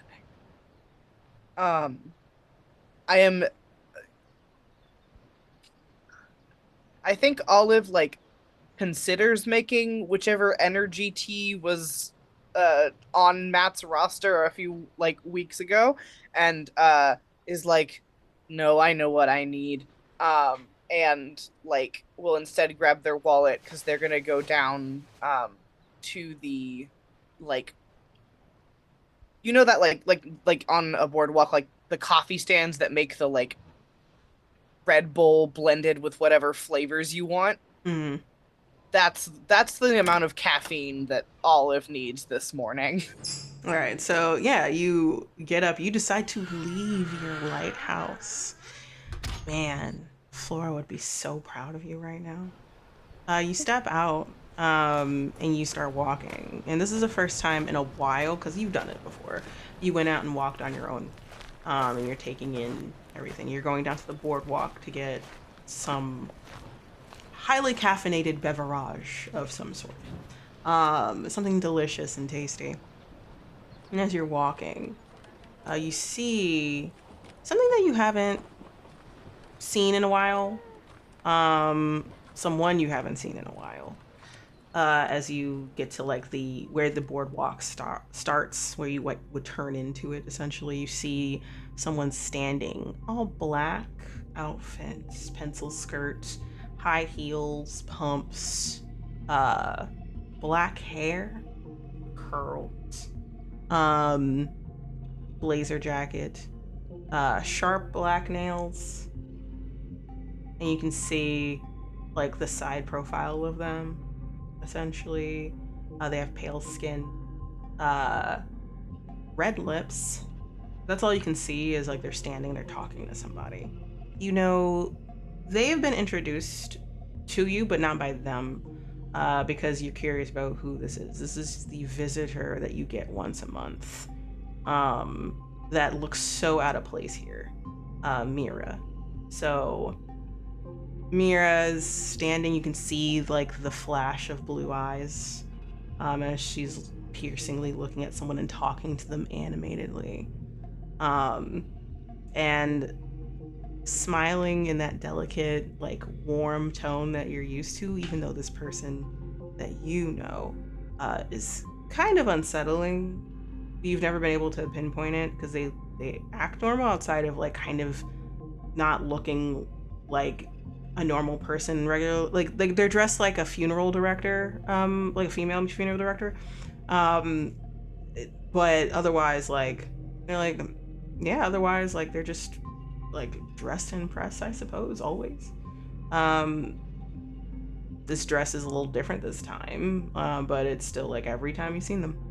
As you walk up and you're like, oh wow, this person's here, I'm due for a visit from them, if they're in town. And you've always wondered why you've never seen them around town otherwise. It's always when they are getting ready to visit you. But you move forward. Are you kind of tunnel visioning for your coffee right now, or did you want to stop by and say hi to Mira? I think, like,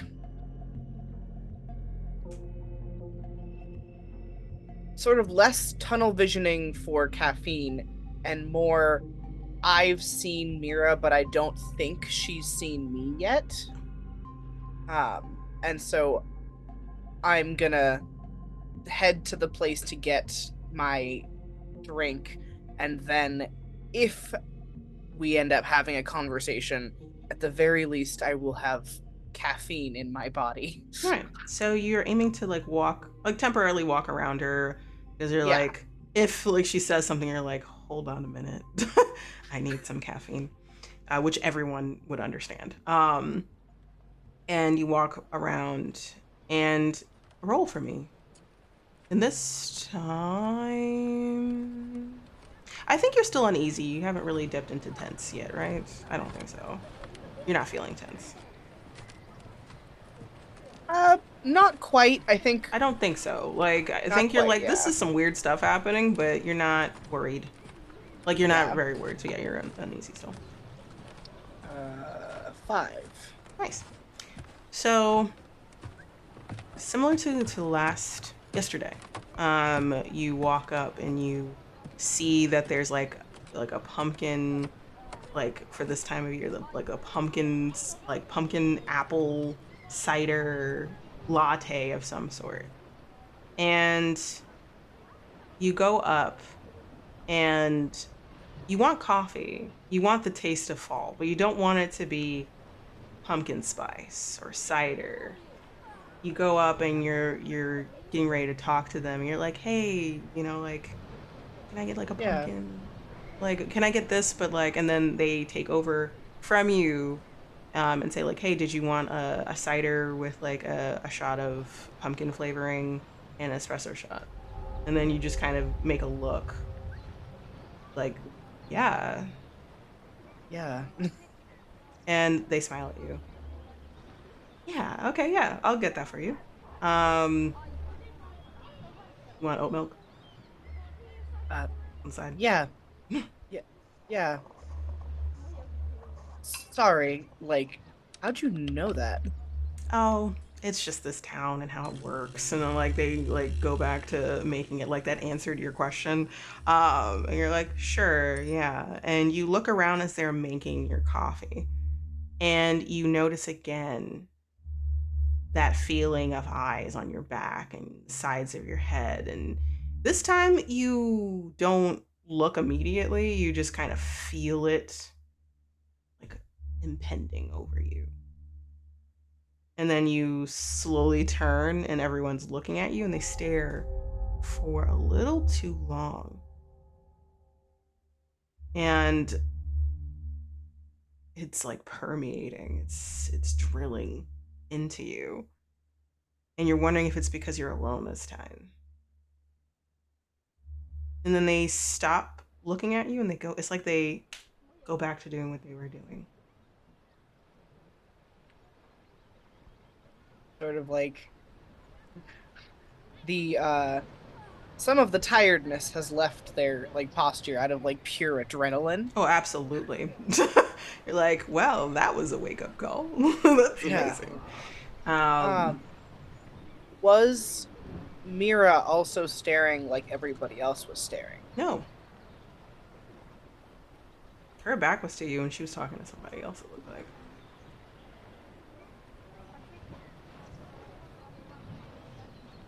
Like their their fingers are literally sort of like like curling and uncurling as like you can tell the like desire to write this down and like make note of it and have a record of it is there, but they don't bring their notebooks and ledgers with them out of the lighthouse. Mm-hmm. And so they're trying to sort of hold this feeling so that they can write it down as soon as they get back. Gotcha.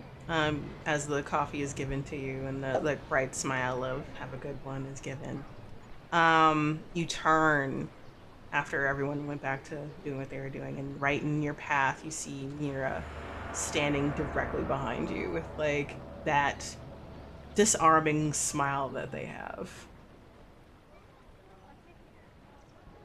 Good morning. Good morning, Olive. How are you? I'm doing all right.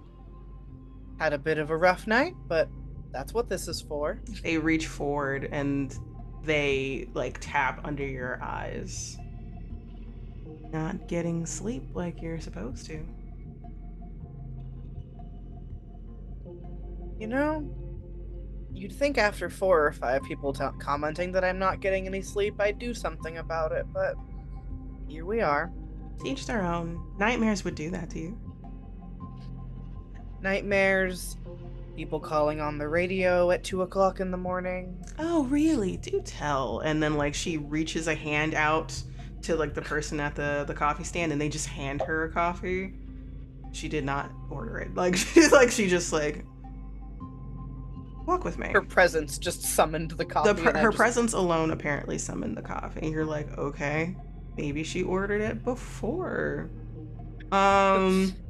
And she's like, walk with me. Jerks her jaw to the walkway going back to the lighthouse.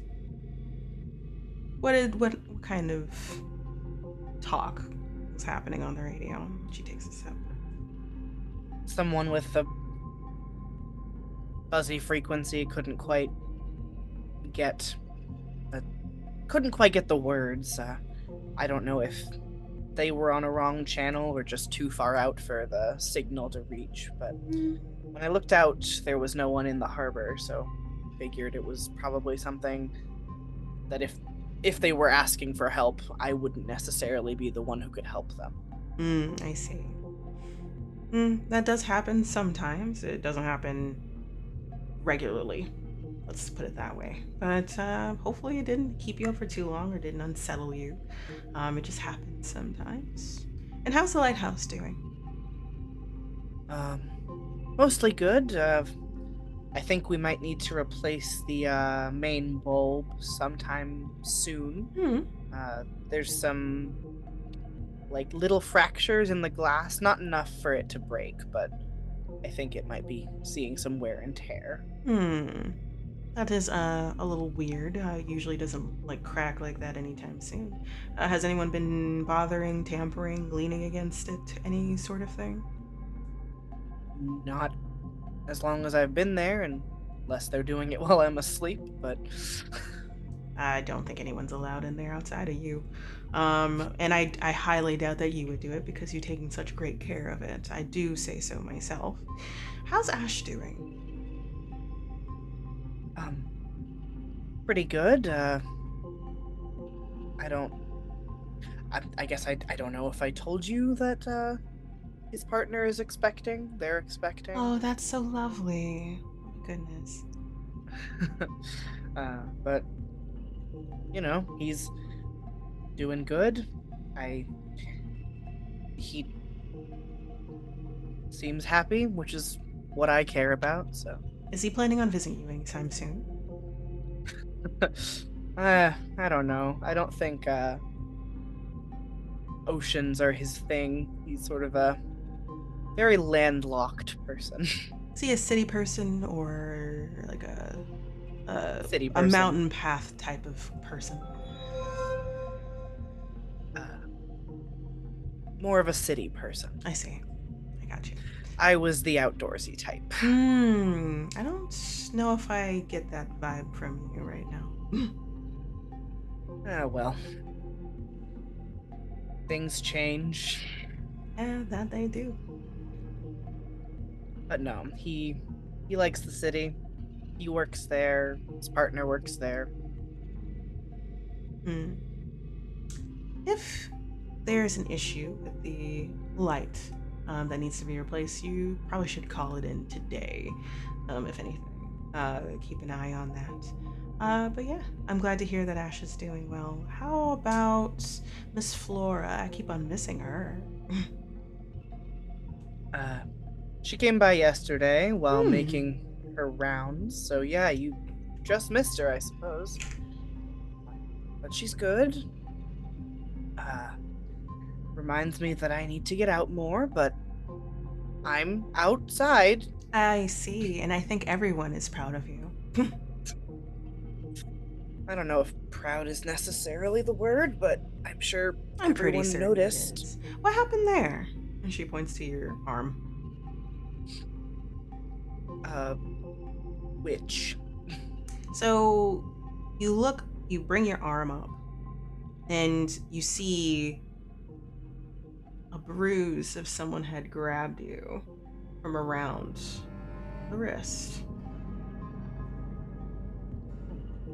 Someone getting rough with you. Uh, nope. Not except for, I guess, me in my own sleep. I must have held on too tight. You're one of those sleepers. You should drink some tea about it. I heard that there's a lot of good, like there's, what is his name again? Matthew. He's really good at that sort of thing. I I bought some tea from Matt yesterday. I meant to drink it, but got caught up in work. But I've, at his bequest, I've put it at the bottom of my checklist to try and drink some tea. mm-hmm. You should. But yes, be careful and definitely call that in if it's starting to fray. A little weird. Maybe it's from last time and maybe it's just catching up kind of thing. Yeah, I won't keep you from your duties. It is still morning afternoon and I have to make my rounds. So do take care, Olive. Uh, should I be expecting you? Would you like me to have tea ready? If you don't mind, I think that would be lovely. But do take care. I think you have a meeting with someone later today. Oh, uh, I'll have to check my schedule. I think an art jam of some sort, and then she like lifts like the coffee to her lips and walks away.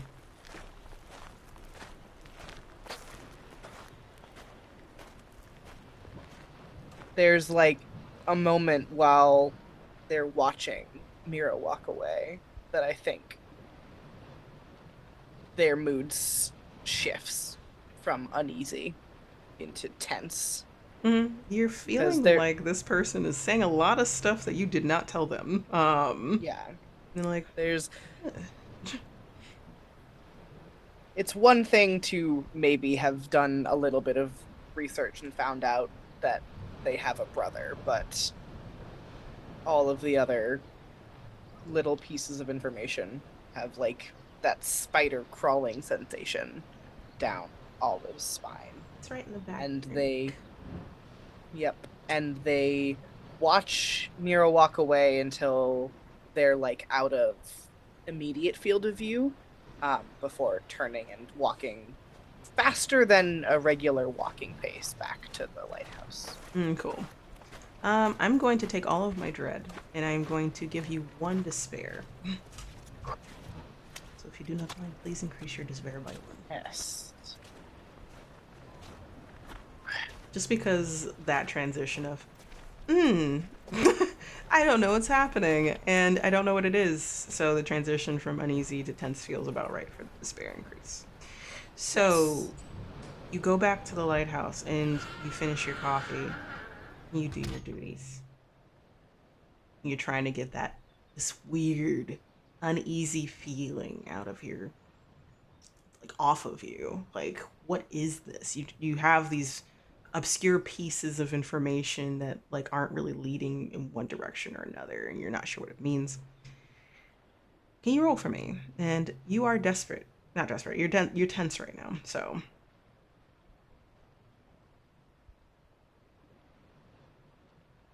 4. okay. So mixed success, the lesser version, dread goes up by 1. So like, I just get an increase. That's about it. You still Yeah. succeed. So you do your tasks. You're being very careful. You look at the light last step and make sure everything's okay, and you see that that cracking has spread more than it should have. It looks like it's now a little concerning. Whereas before yesterday you were like, okay, I might have like a bit of time before like it like creeps up. This time it looks like it's breaking, and you can see that the light within is, there's something inside of it. Um Something that's like I'm trying to put the words here. Um doesn't look like a normal bulb on the inside. It looks like maybe like a stone of some sort or something like that is embedded in within. But you wouldn't be able to see it unless it was broken, like in which you're starting to see through. And you're like tilting, you're like, what is that? But outside of that, the only way you are going to find out is if you break it yourself, to look inside. Yeah. That is not something that is even going to occur to them, but they are going to uh, call into the parts depot, wherever you ordered new lights from. You call in, like there's probably a number for you to like get replacement bulbs. Yeah. Um, Actually, first, since you got like a 4, uh, there's usually like some place you can get replacement bulbs, like within the lighthouse. So there might be like a storage compartment or something like that. You were told about this by Flora that like usually they keep a few on hand, and you look inside, you open the door, and you see like there's these large boxes for those bulbs, and you open one and you see that it's empty, and then you open another one and you see that it's empty, and you like, okay, and you look at another one and it's empty. There's like 4 or 5 boxes and they look brand new, but they're gone. And then you're like, okay, so now I have to call in the parts depot, because usually we have 5 to 6 on hand just in case. And then you think, oh, maybe it's noted in the ledger what happened to them, like in terms of like someone could keep track of inventory. And you rush back and you look and you see that the inventory is untouched. There's supposed to be the number of boxes that there are. They're all gone.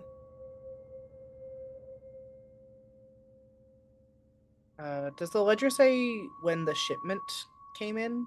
It came in about 8 months ago. So like these should have lasted you for like a little bit of time. Like you wouldn't have had to. The only way that like it would have been if like they were defective, and you're like, oh man, okay, this didn't work. I have to call it in kind of situation. Um, so yeah, like probably within that time frame of the other, um, like housekeeper.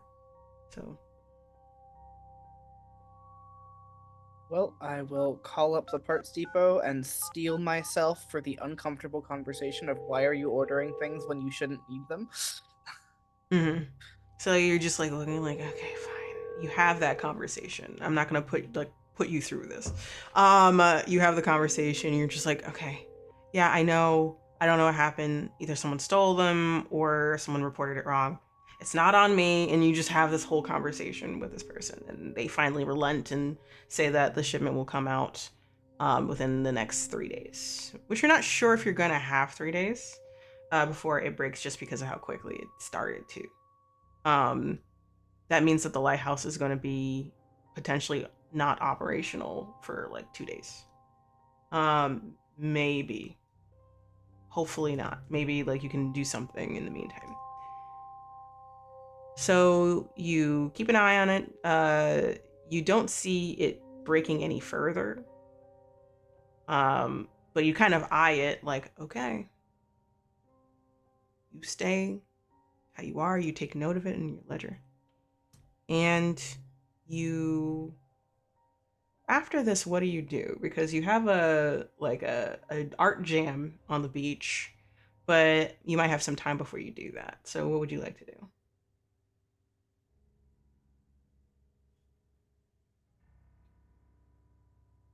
I think the first thing, like next to the like in this like while doing the notes in the ledger, um, they're going to like sketch the like crack pattern, like the shatter pattern, um, just to sort of like have like a visual reminder of what it looks like right now, so that when they come back tonight to check and turn it on, they know what it looks like. Mm-hmm. Can you roll while you're sketching this out? That's a one. Was I expecting a one? No. Character that doesn't succeed. The player chooses to suffer. So you choose. You either suffer a severe consequence, you give me 2 dread, or you increase your despair by 1. I Or am going to. you Oh, can try a different approach, which I don't know what kind of different approach you have to sketching, but or you can push it to desperate because you're like, I'm going to get this. If you do that, you roll again. Um, yeah, you roll again with an extra dice. You roll a dice, you tell me what the number is, and whatever that number is divided by 2, that's going to be how much your anxiety goes up before you roll. Did you want to push it, or you want to keep it? I'm gonna keep it, Hmm. and I will take the severe consequence. Hmm. Thank you. I appreciate you. All right, so you sketch this crack and you're kind of getting into the details of it. You're like, okay, I'm not gonna like what maybe you can like surmise how it started, or even like, okay, this is the note, this is what happened to it, this is just for later for me. And as you do, you're doing this that spread, you're realizing that the crack, it started at a certain point at the base where it connects with the power. It looks like something hit perfectly right there. Like something sharp landed that. And you can't tell exactly what that was, but it looks like something either intentionally or like something flung at some point hit it. But based off of how lighthouse lights are set up, that's kind of weird. Like, oh, someone had to walk up there, fling something, or something weird happened, like a disturbance of some sort happened, and it flipped. So, and it caused the shattering, and then the shattering got worse. And as you're sketching, you have that out of body experience again. Your body continues to sketch this, and they don't even look at the page that you're sketching, and they're just like tunnel vision focused, dead-eyed on this thing, and you're looking back at them. You're like, okay, this is happening again. What does this mean? And you see the black lines of your pencil perfectly replicate this. You're good at art. This is starting to become photographic in quality. And from those cracks, you see something bleeding out. It's like a kind of stop motiony, where it's like it's starting off with the base, and then it's like going to the next layer, and then it's going to the next layer, and it's going to the next layer as something's creeping out. That blackness, those tendrils seeping through the crack, coming through the picture. And it's still going, and it's still going, and it's like, okay, this is weird. This is weird. I'm not having this happen again. Roll again for me. 6. Amazing. You blink and you go back to your body, and it stops right where the sketching happened. Those tendrils coming through the cracks.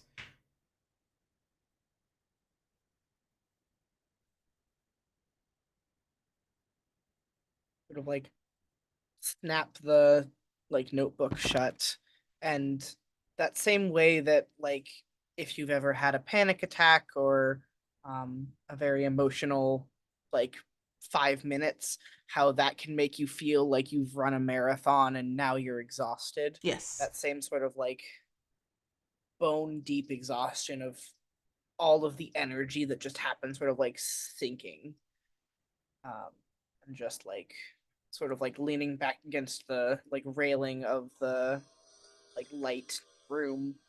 You are trying to, one, understand what's going on. Two, collect yourself, because why does this keep happening? And you're now starting to get, especially because you're tense right now, you're starting to have this sinking feeling that like something is wrong, something's happening outside of you, something's happening around you, and you're not sure what to do about it. You know that you need to meet up with Jane. It's starting to come up to that time. And you can tell me this. Are you torn between going to see Jane, or are you going to be like, actually, I need to get to the bottom of whatever the hell is happening right now? The memory of watching Jane sort of like disappear is still very strong in their mind. Mm-hmm. And so Olive wants to meet with Jane mostly just to see if she's okay. Okay. Because very much like with everything else weird that's happening, she wants to make sure that Jane actually like is there and is okay. Okay. So I would say, um, yeah, you do that. You try to get as cleaned up as you can, out of like your lighthouse duty garb. Um, be a social person, for someone to do an art jam, which you haven't done in a while with anybody. Despite feeling a little unsettled, um, this is still hopefully something that can calm you down. Talking to a friend, and hopefully there's a rational reason as to why she vanished, before your very eyes. You bring down your sketchbook. Is it the same sketchbook with the cracks in it? Yes. Okay. You bring that down, probably pencils, charcoal, maybe color pencils, if you want to like capture color, if you would Yeah. like to. And you see Jane standing on the beach, near the rocky part, like a little bit of the rocky parts, but like mostly on the beach, and it's waving at you happily as you make your way over. There's like something that like still very tense, but like seeing Jane's excitement takes the slightest bit of the edge off. Mm-hmm. Comes up and just, hey, good to see you. Good to see you. How you doing? I'm all right. Didn't sleep very well. I feel like it's what I said yesterday. It is Sorry. exactly what you said yesterday. I saw that you were talking to Mira. Yeah, they drop by about once a month to check in on the lighthouse and I guess the rest of town. They said they had to make their rounds. Yeah, she checks in on everybody. It's what she does. Yeah. How was running your errands last night? Oh, it was really good. I was able to get it done, no problems. Yeah. I didn't think I was gonna make it in time, so.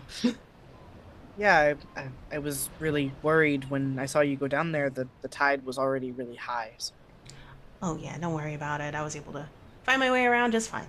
I've done it plenty of times. I'm really like absent-minded when it comes to like timing, and I forget like when I'm supposed to go down earlier so that I don't have to go a weird way around. Yeah, but thank you for caring about me and worrying about me. Like I appreciate that. But uh, Art like starts sitting down, Yeah, very like is being very awkward about it. Like you get the vibe that she's trying to talk past that conversation to be like, yeah, that happened. Art sits art down, instead. kind of plops down on the sand and like flips open her sketchbook. Do you do the same thing? Yeah, like we're like sort of like sitting like cross-legged, just sort of like leaning up against one of those little rocks or whatever. Okay. So you both sketch. I'm assuming that like she's like sketching um kind of similar to what you do, but she's known for doing more like her the sunsets, the skies, the rock faces, where the water meets the rocks and sand kind of situation. You do similarly where like you draw what you see and then you might change a thing to like add something unique to it, whether in a creepy vein or just in a, like a experimental vein. Um, Roll for me as your skeleton. 4. For okay, so that's good then. And this is tense, right? Yes, we are still Okay, we're tense. still feeling tense. All right, cool. So I get a dread boost. Thank you. And you're trying to focus on drawing the sunset, the shoreline as it's like coming up. But you see instead, Jane, and your that feeling of like dissociation is happening again. Luckily, not out of body. Just that haze of like that meditative state that you somehow fall yourself falling into, and you start sketching. And yes, the shoreline is looking good. You're adding the colors. You're vibing, and you're drawing her.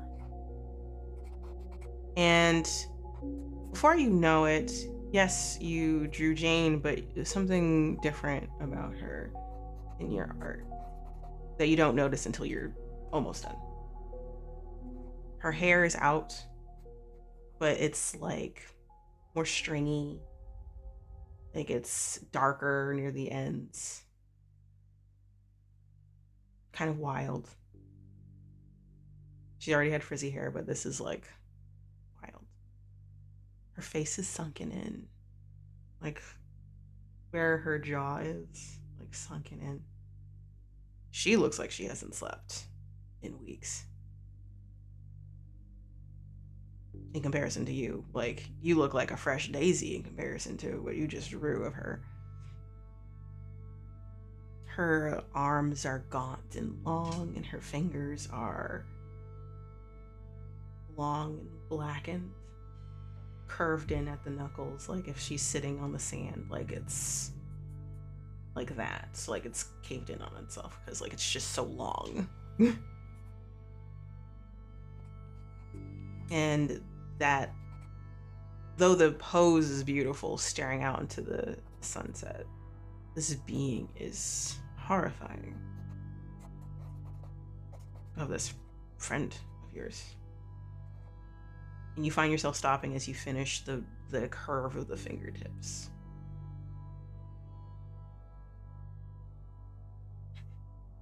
Like, there's a moment where, like, very, like, making sure that the sketch page is not visible because, you know, no one wants to show someone that they've just drawn a horrifying visage of them. Just like, hey, you know how yesterday you asked me about nightmares? Yeah. Are you okay? Are you sleeping okay? Like she stopped sketching because like she was looking at her sketch. She wasn't looking at you. She was just like answering you. She stops and then looks over. Yes. Okay. I wanted to make sure that. Can you roll for me? Yep. 5. Amazing. My dread goes up again. Yay. Yeah, I'm just handing you dread. Yeah. I like to hoard it and then use it all at once. That's how I use it. She said that a little too fast. She's lying. I was just I know that my nightmares have been getting worse, so I wanted to check in and see if you were doing okay. 'Cause, I don't know. Asking about them when you're not having them is kind of out of left field, I guess. She closes her sketch bug and she looks around. Okay, so I don't want you to freak out or anything, but I don't dream. Oh. Like at all? At all. To be really honest, I don't sleep. Period. Are you okay? Oh yeah, I'm fine. Best I've ever been. Ever since I moved here.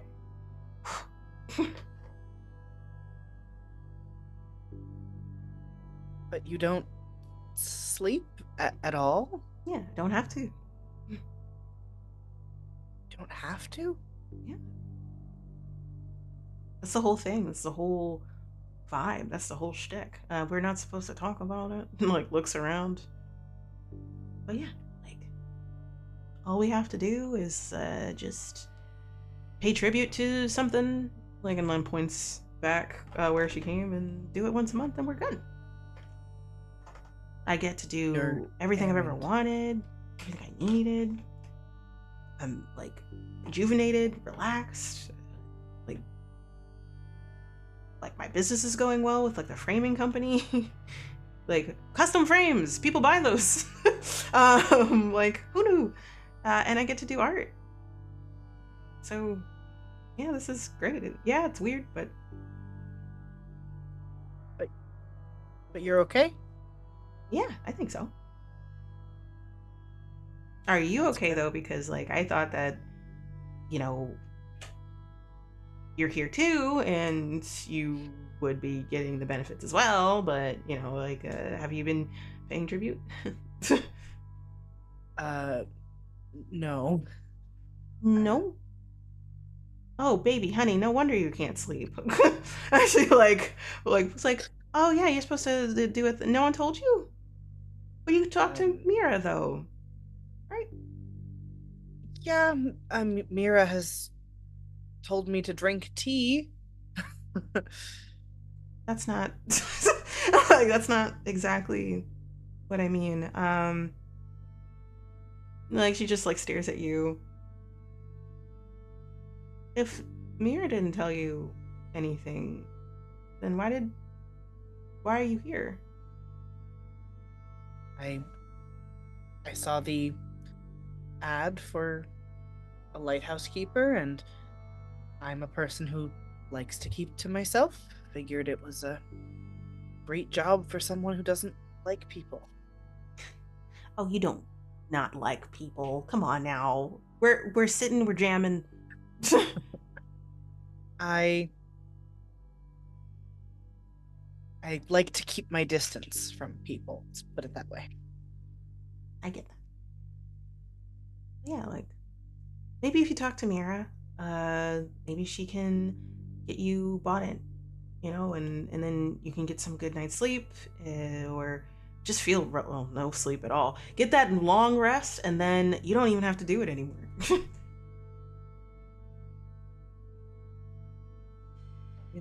I don't know that 7 more hours awake is necessarily gonna give me anything.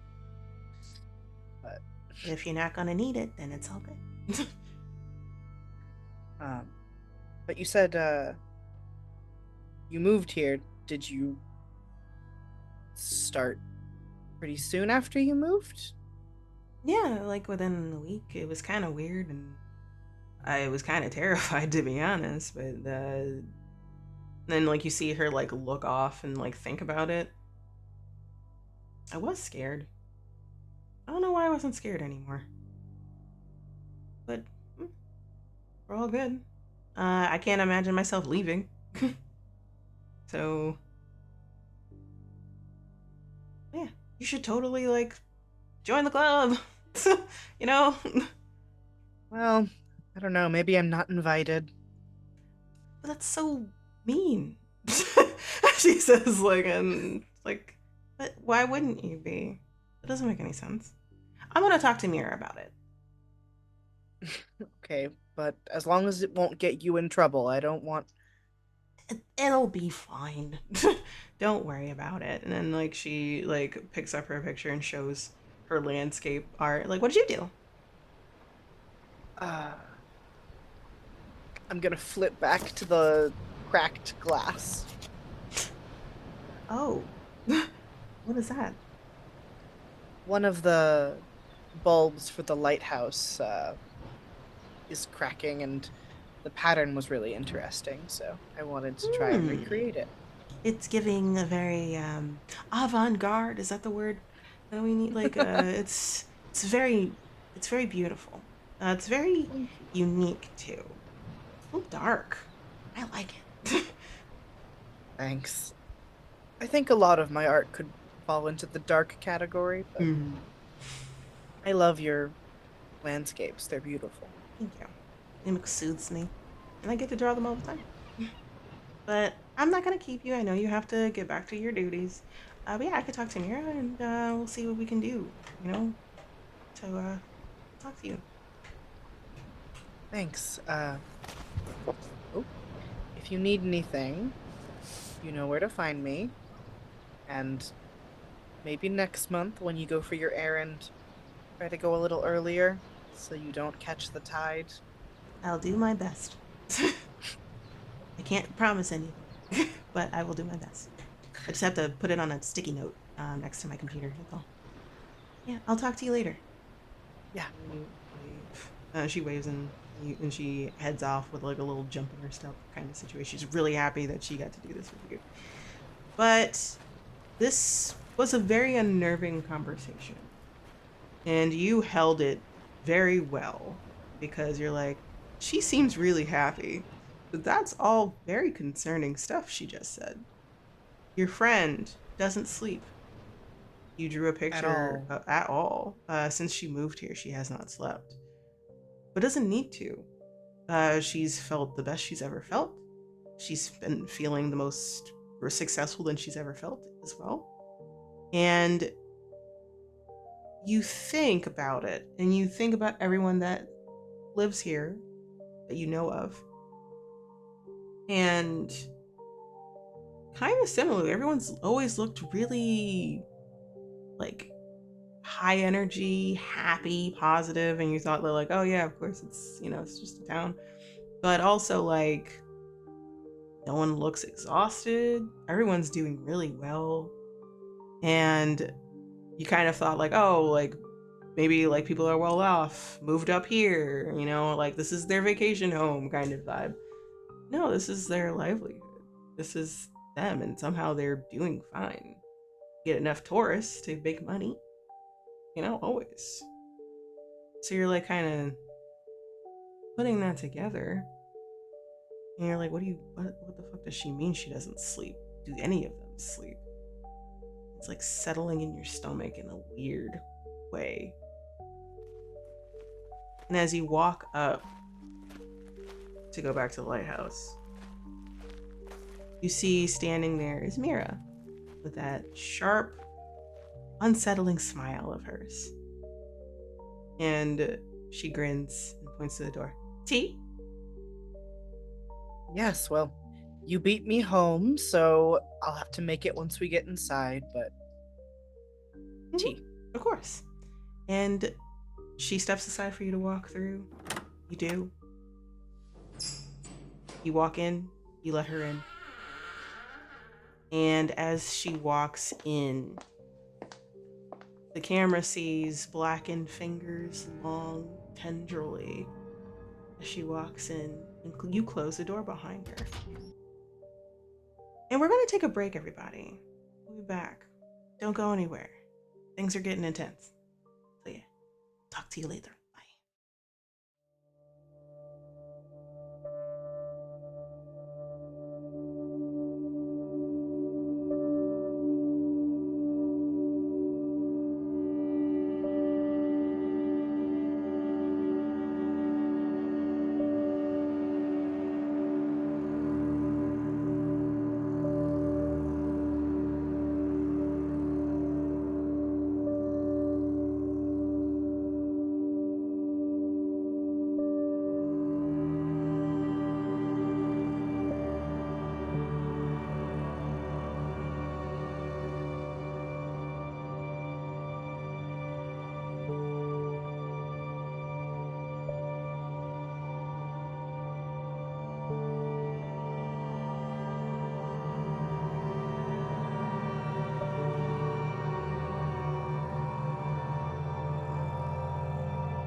back.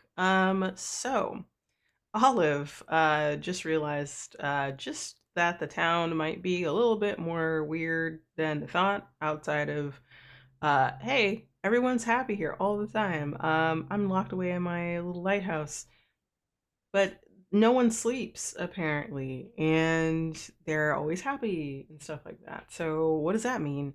So that uneasiness is turning into tense and unnerving real quick. And they met with Mira at the door to the lighthouse, and that's where you find yourself. You put the kettle on, and they're sat at like one of those little like sitting tables.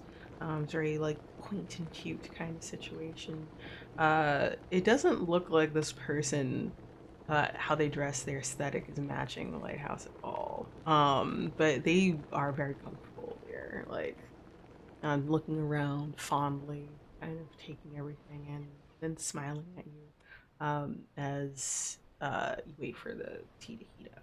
Uh, they have not brought out the sleepy time tea. This is just sort of like like late afternoon, evening tea. Uh, but they are like Olive is in the process of making tea and brings the tray with the teapot and the cups over to the table to sort of sit. Mhm. Just how were your rounds today? Oh, they were delightful. Everyone seems to be doing okay. Everyone is keeping up with their whole regimens and stuff like that. That's all that really matters to me. And everyone's looking forward to the next month. It seems like so. All is well.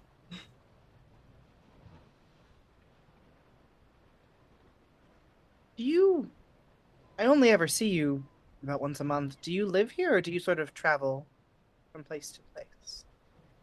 I live here. I stay here. I just have other duties. Understandable. Hmm. I know. Like kind of similarly, I suppose, to you, but I don't really have anyone check in on me. I just kind of set a timer of when I need to come out and say hi to everyone, and then I kind of burrow again. I wish I could do that, but as you've noticed, people like to come and knock and check in on me, so Hmm. Yeah, Matt has a way of Matt. Just in general, but at least he's excited and happy to do what he needs to do, I suppose. he does seem to love what he does. Mm-hmm. I don't understand. Of all the things in the world, door-to-door salesman. But he's good at it, I guess. He got you to buy tea, so. There is a whole cabinet of things that man has gotten me to buy, Hmm. mostly so that he would stop knocking at 9 o'clock in the morning. That's one way to get sales, I suppose. But Matt is good at what he does. He's a good guy, just in general. But how about you? You seem to be a little bit concerned about the town itself. I saw you talking to Jane earlier. Yeah, we had an art jam. Hmm. She comes up here to draw sometimes and invited me down to the beach to sketch with her, so Hmm. last night she went for a rather late walk. I was worried, so Ah, I wanted yes, to make sure she was okay. she had something that she forgot to do. It's something that we all remembered to do a little earlier, and she just keeps on missing the mark. But to each their own. Sometimes it happens. She's a very busy lady, as you know, probably. She's constantly on the move. But yeah, so Her framing business is apparently doing very well. yes, as all businesses here are doing.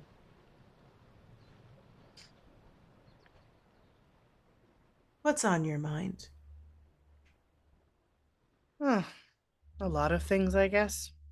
Uh, we'll be getting new light bulbs in the next few days, so that's good. Is there something wrong with the bulb?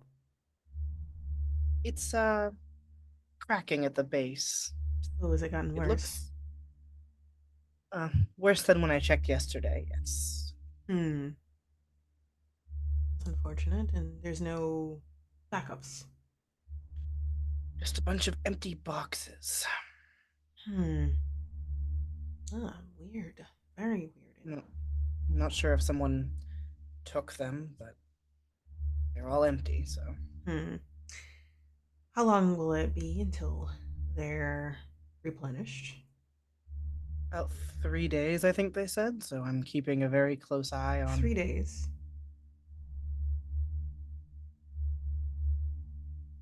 How bad was the break? Um, and they'll grab their sketchbook and sort of like flip to it.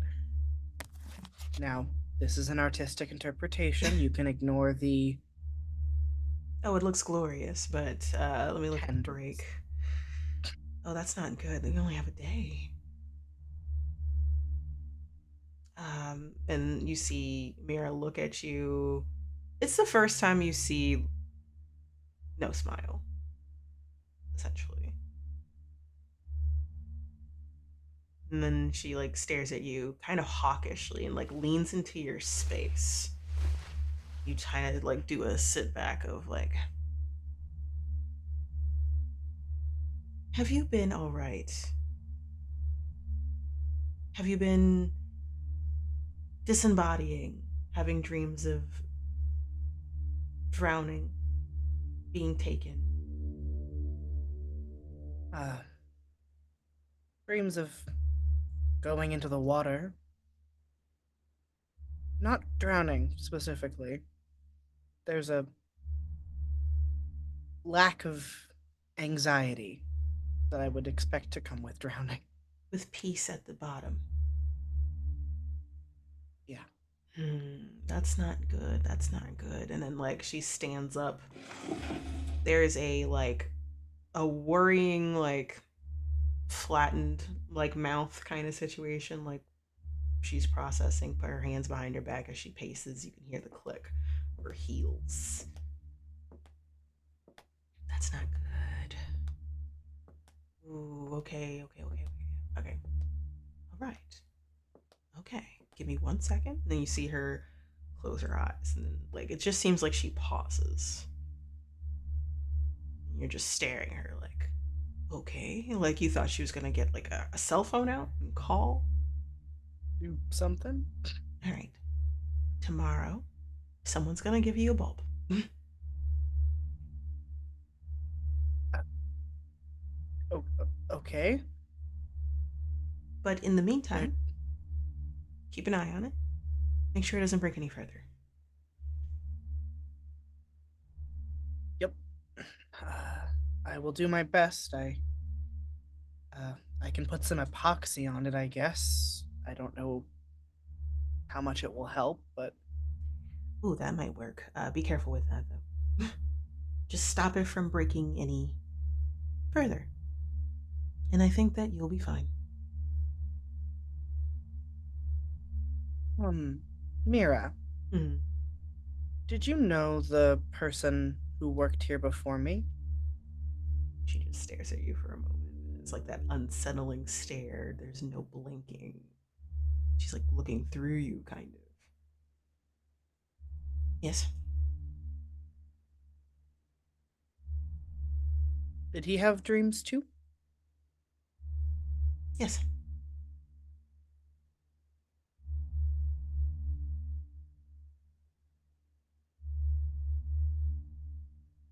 I guess it's this place, huh? She looks around at it fondly, like there's fondness in her eyes. Kind of.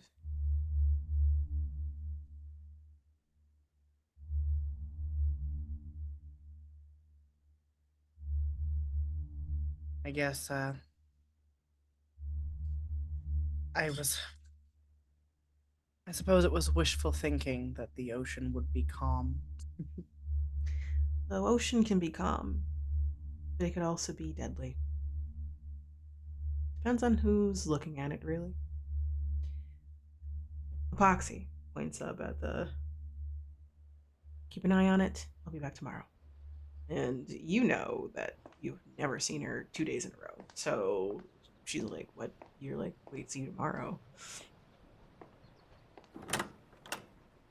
Are you going to bring me the light bulb tomorrow, Oh, or no, is not someone me, else? but I'm just going to check in tomorrow. Right. Well, uh, I don't have any extant plans for tomorrow, except I suppose waiting for a light bulb. So I will endeavor to have tea ready for you when you get here. Thank you. I appreciate that. Her smile is tight, worry across her face. Nods and like, see you later, Olive. And closes the door behind her. She gathers her things very quickly. This door closes in. And it's like wow, that was weird. Like the room is empty of energy now because of that was just so sudden. And the night falls. You do your tasks. You make sure, like, go through the ledger of things that any ships that are coming in. You do it again. This one, there's a little bit less ships, so you don't have to worry too much. You go to bed earlier this time. I am going to get out like some like acrylic sealing epoxy, the same kind that you would use to seal an acrylic slide painting. That's not what they're called. The kind that like where you just kind of paint pouring, like the Oh, whatever they're called. mm-hmm. The paintings where you pour them. The paintings that you pour, is it a resin? Is that what you're talking about? Like a No. Well, I mean the top layer is similar to resin. It's an epoxy. But I forget. There's I a don't word for remember. when I you know what mix you all the mean. paints. Like I Yeah. don't remember what it's called. But grab some of that, and they're going to try and like at least put it over the parts where the cracks seem heaviest to try and like hold the Yeah, glass so to together. stop it from spreading, so like for it to like start breaking further, you kind of put on the edges of those. Yeah. And that seems to you feel comfortable with it. Like you feel comfortable knowing that. Um and do you make tea? I get to the bottom of the list where I have written make tea, and Olive sort of like takes a breath and is like, it can't hurt. Can't hurt. And just makes a cup of Matt's very special sleepy time tea. All right. You set the tea again after like a few hours of watching ships come in and out, making sure everything is doing well, communications are going well, and you are ready to go to sleep. You're like, all right, time to try it. Put the kettle on, and you put the tea bag mug, pour the hot water over. Can you tell me of a smell of Talia's that made you feel at home in their arms? Um, Talia was very fond of sort of like cinnamons and nutmegs, so sort of like fall time spices. And even during the off season, would buy like perfumes or colognes or deodorants or whatever that had those kind of like fall spice notes, and tended to use them around the house also, like those little scent pods or whatever. And so a very pared down smell of when you walk into a Michael's in October. Oh yeah, that smell. Yeah, I got it. It's right there in the dome. You smell that and you see the hail. It's not the smell you thought you're gonna smell. Maybe lavenders or like something that like helps with sleep. Um, like lemon balm, I think is like another one that you normally wouldn't think of for sleep. Chamomile. Chamomile, and maybe there is chamomile, but like this reminds you of her, and you're concerned for a split second about it because like why this smell, but then you feel your shoulders relax and you soothe for the first time in a while. Like you just take a sip, breathe it in, and all you can hear is the waves outside, the calm in the room, the memory of her, the good ones. You smile, take a few more sips, put it down on like your side table. You like stare at it. You're like, maybe Matt was onto something. Maybe. I'm not gonna give him all the credit. He still bothers me in the morning. And you take the radio just in case. Go to sleep. I need you to roll for me.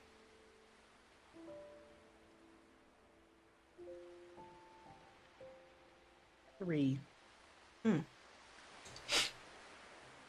this 10 still? I think so. I think so. I'm just like asking. Like, are you feeling still like this is still a little weird? Doesn't matter if I had a nice tea. But yeah. So let's say you don't succeed. You can either suffer severe consequence, give me dread, up to 2, or you increase your despair by 1. I'm going to give you dread. Oh yay! Thank you. Hey. Okay. So you failed. Oh, okay. Hold on.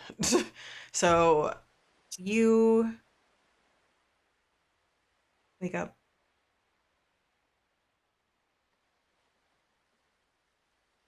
The sun is shining.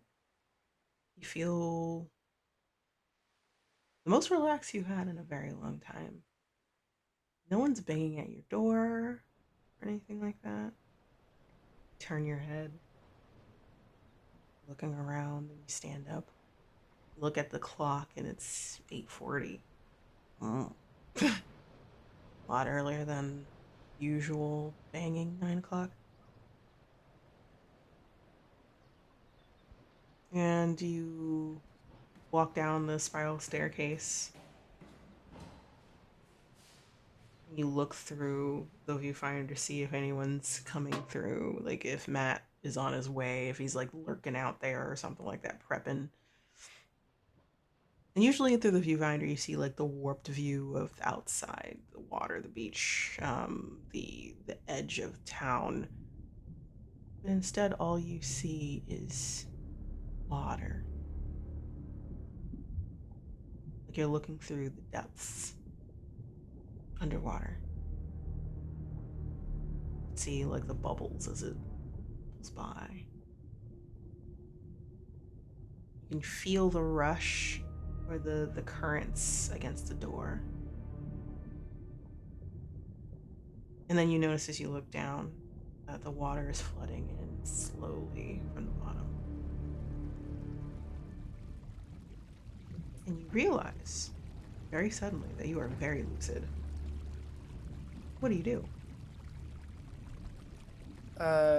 Step 1, I'm doing my go-to check if I'm dreaming thing and pinching the skin between my thumb and my forefinger.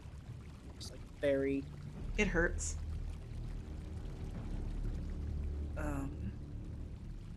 How much water is already in the room? It's starting to get to your ankles.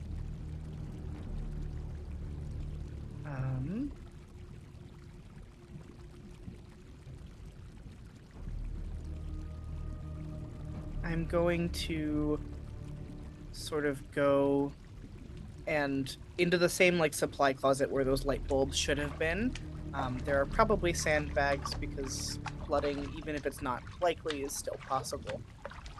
So I'm going to go and put a couple of sandbags by the door just as like a support to like keep the door from cracking or anything. And then I'm going to like hurry up to the loft floor and look out the window there and see if it's also water. All right, you look up and you like go up to see the whole lighthouse is submerged under the water.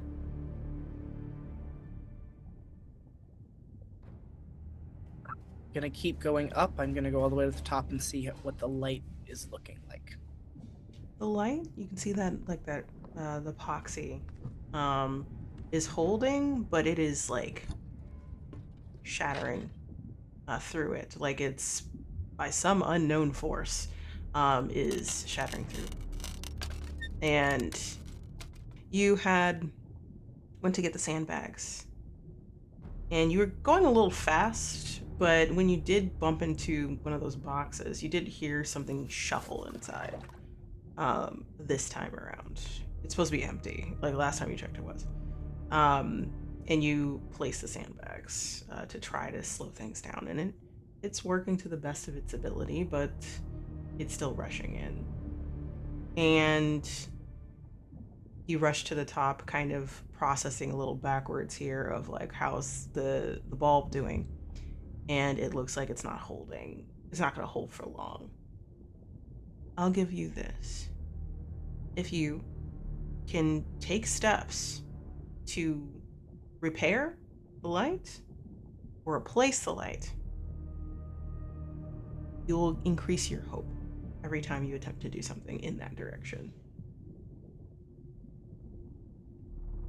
I think before going back down to check through the boxes again and see if perhaps that shuffling means that there is something in there. What they're going to like try to do first is like, because feasibly there's also water outside the glass like walls of the lighthouse. Mm-hmm.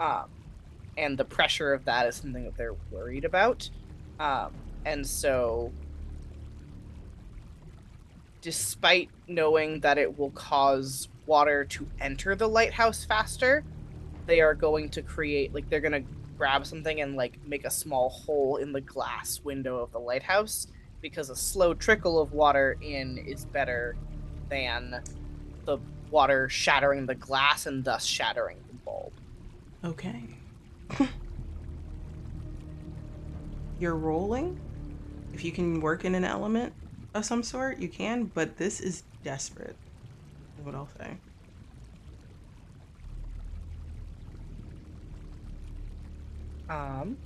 I would like to reveal a scar. Oh, yeah. That's possible. Please. Yeah. Um, Ash, Olive's brother, is an architect. And part of the reason why he got so into architecture is because when they were younger, both of them were sort of like very curious and exploratory people.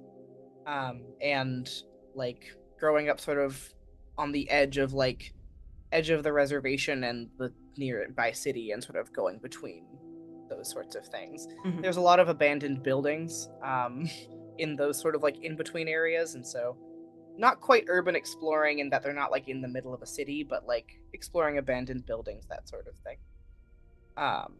And they were in one of those, and one of the support beams collapsed, and sort of like when falling, it caught Ash in the shoulder and caught Olive on the leg, and the two of them were sort of trapped down there.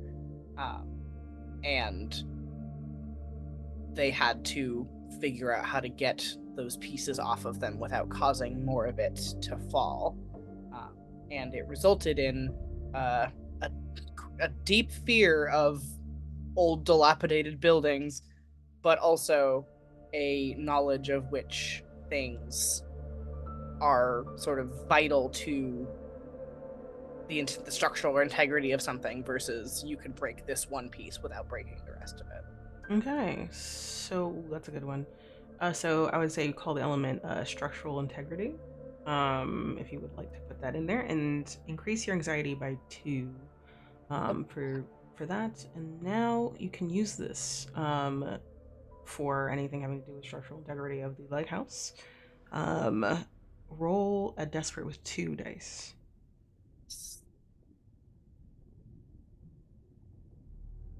6. 6, nice. Okay, so you succeed, but dread goes up by 1.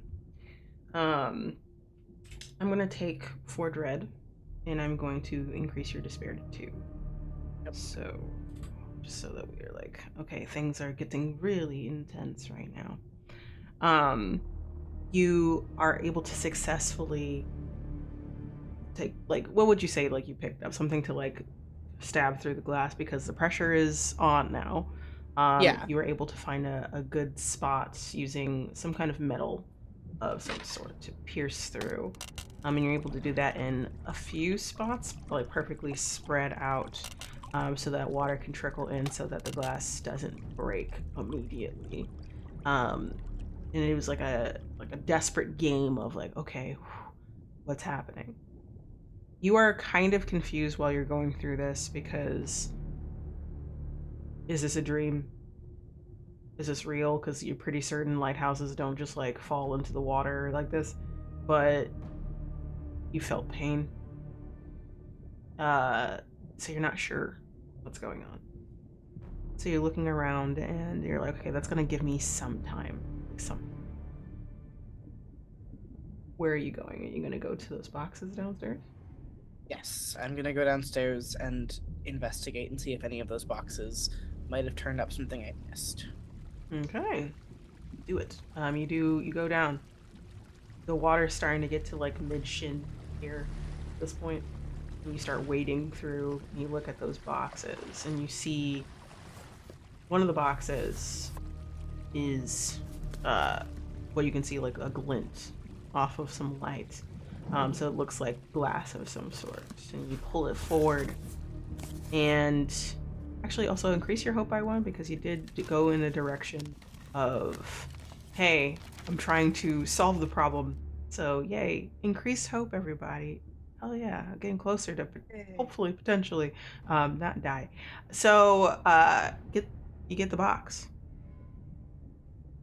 You see the bulb, and you see some like stuff in it. Like you see um a crystal has inscriptions on it. You see like the base of it, and it looks like this bulb is supposed to be put together in a certain way or fashion.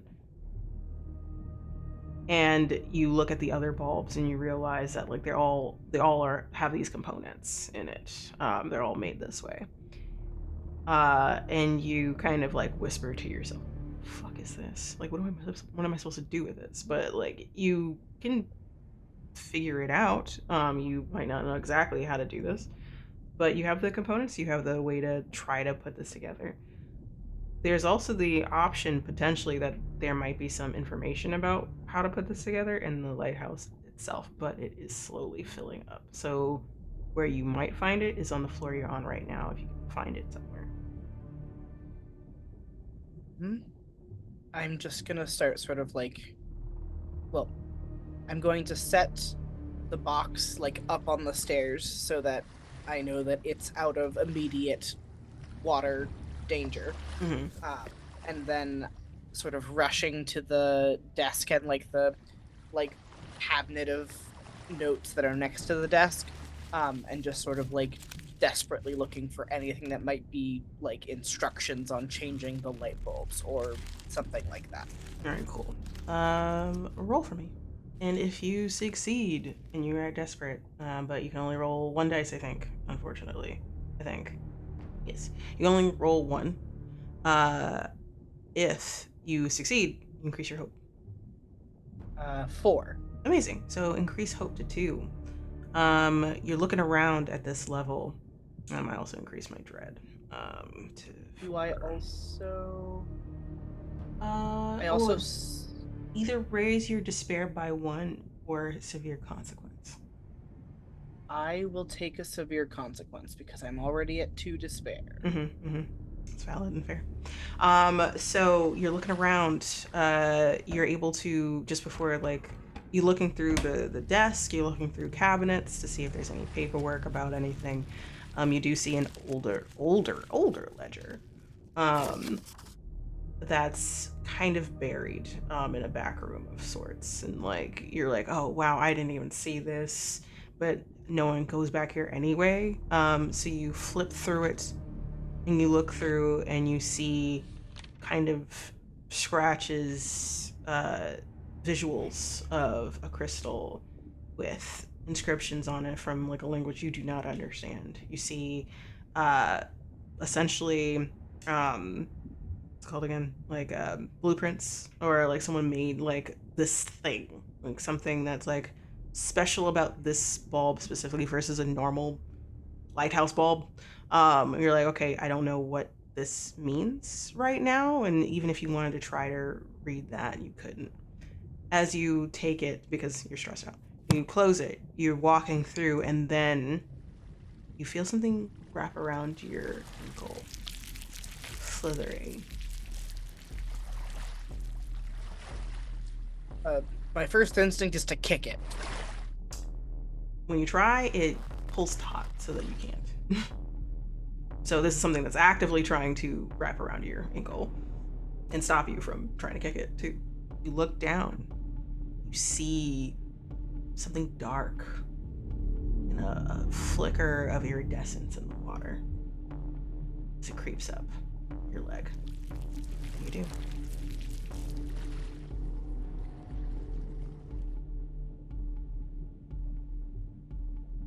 I'm going to like it's creeping up the leg, you said, right? Mhm. I'm going to like sort of like lean down and sort of wrap my whole hand around it and see if I can't sort of like wrench it off. Roll for me. 5. Amazing. Ooh, I keep on forgetting I still get stuff from this. I got a 6. It's a mixed success, but there's that. Increase your despair by 1, another severe consequence.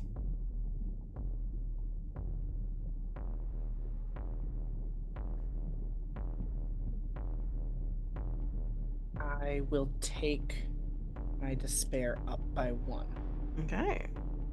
You're able to like grab it and you feel it slither around your hand. It's wet and cold, whatever it is, and you fling it off just to get your foot out of it.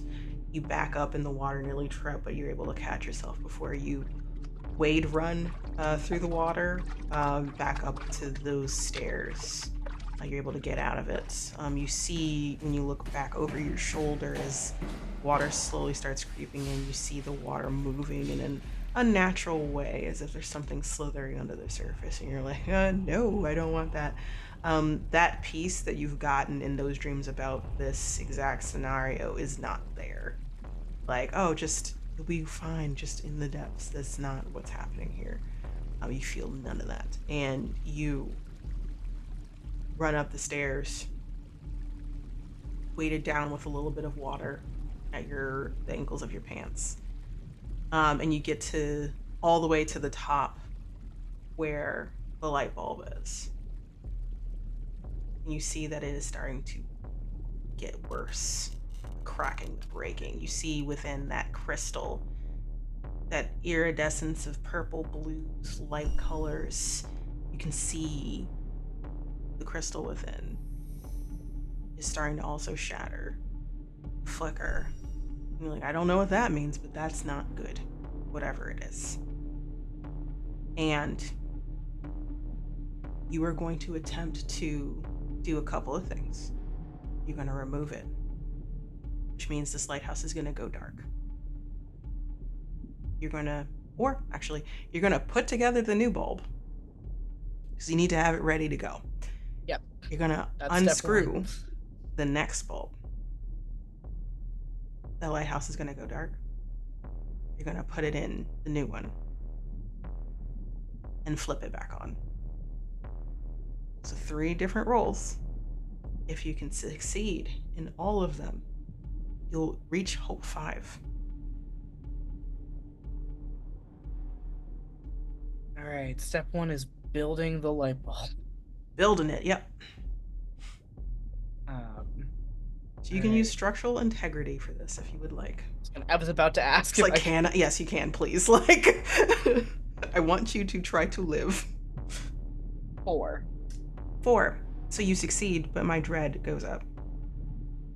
And I suffer a severe consequence. Mm-hmm. So you do that. You are reading through the ledger. You're like, okay, all right, okay. Nerves are on end as you are taking the hollow shell of the bulb. You're seeing that the crystal goes in a certain way. You screw it in a certain way.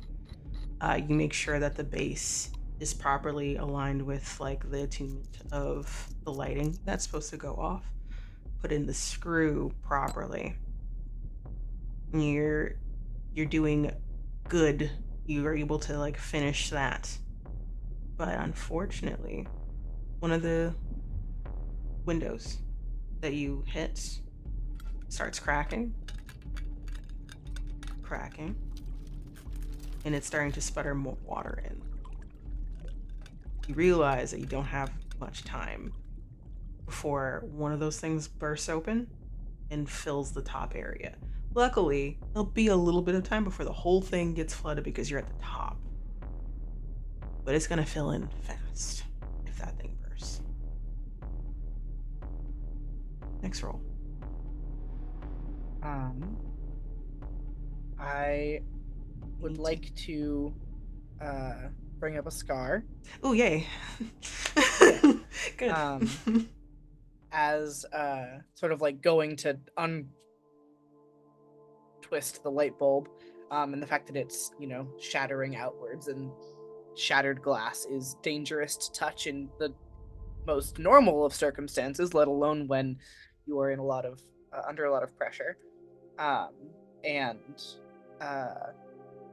before reaching for the light bulb, Olive grabs like an abandoned paint towel that they've brought up with them at some point, as they sort of remember when they were first sort of like moving in with Talia, and in the moving process had dropped a vase that held their mother's ashes and shattered it across the floor. And in the like moment of fear and self-loathing of how could you do this, they sort of like ran to pick up the pieces and try to bring everything together, and ended up cutting their hands on the pieces of shattered ceramic. But Talia came up behind them and grabbed a towel and sort of wrapped their hands in it and pulled their hands away, and said, "We can clean this up, but first you need to take care of yourself." Oh my god. I don't know. This element's called take care of yourself. Lord, come from my heart. All right, increase your anxiety to 6. Yep. And you can roll with 2 dice. Yes. We good. We out here. 6. A 4. All right. And a 1. Oh my god. So, the character succeeds, but drag goes up again.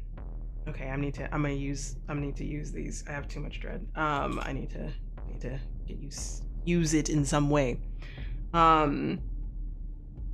Severe consequence? Or raise your despair by 1. All right, severe consequence. You're gonna get 2 severe consequences. So just because you're also spending dread. I need to spend some dread, and I need to remember how to do math. All right, hold on, there we go. So all right, so you turn the light off. There's like a moment of pause as you like, okay, the lights are gonna go off. I really don't want the light to go off. I have to do that in order to like unscrew this. You flick it, and then there's darkness. You can see the light coming in from outside the water, and you see outside there's something swimming around lighthouse. It's large. You can hear a moan or a whine of something. It's brushing against the outside of the lighthouse. Not trying to like break it apart or anything, but it's waiting. It's nearby. You can see tendrils of something. That's all you can really catch. And you can hear that window shatter. Water start pooling in, gushing through. Now you need to pop it in.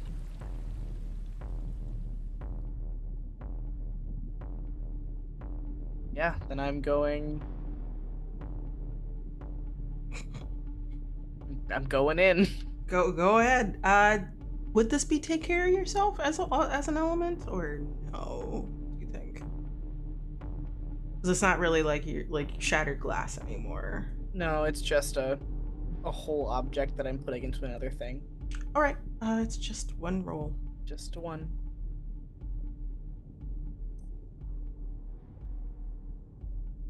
The sticks.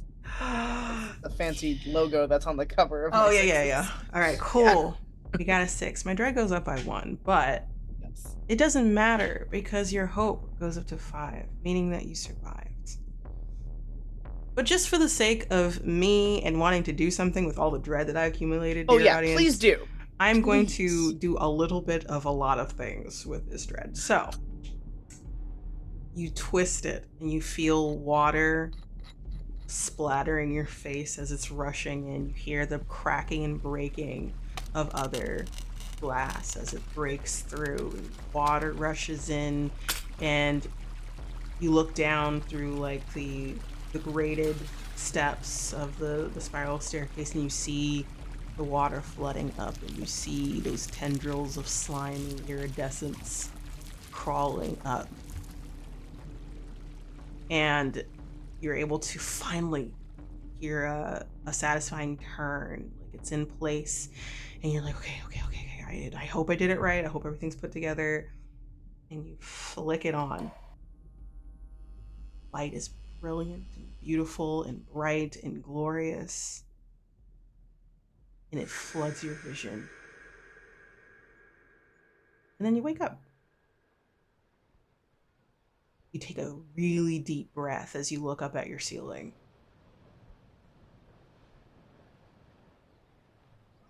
You are drenched. It's like you look down at yourself as you look at your bed, and you look at your feet and everything's wet.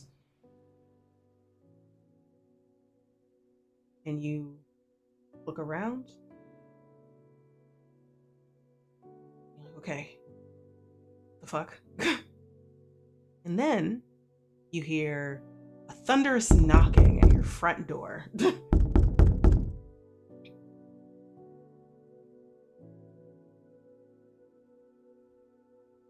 Is it 9:30 or 9:45?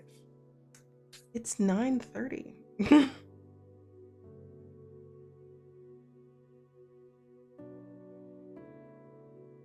Not even bothering with the house coat.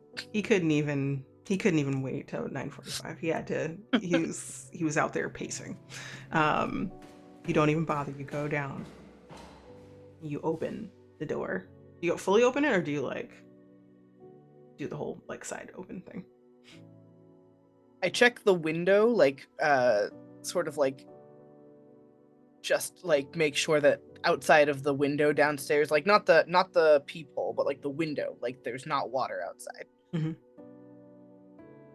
And upon confirming that outside I am not underwater. Yeah, it looks like it has always been. If anything, the day is beautiful, right? Like it's whoa. And I just open the door all the way, like fully open. Right. And you see Matt there with his suitcase, biggest grin on his face, probably bigger than he normally has, and his smile's huge. And he just gives you like the wrinkled eyes at the edges. Like, I see you've had the tea. Olive, this was weird. Weird as fuck. You don't know what happened with that dream, and truly honestly, this town is kind of odd. You're not sure if it's odd in a way that you will be safe or just quirky in its own way.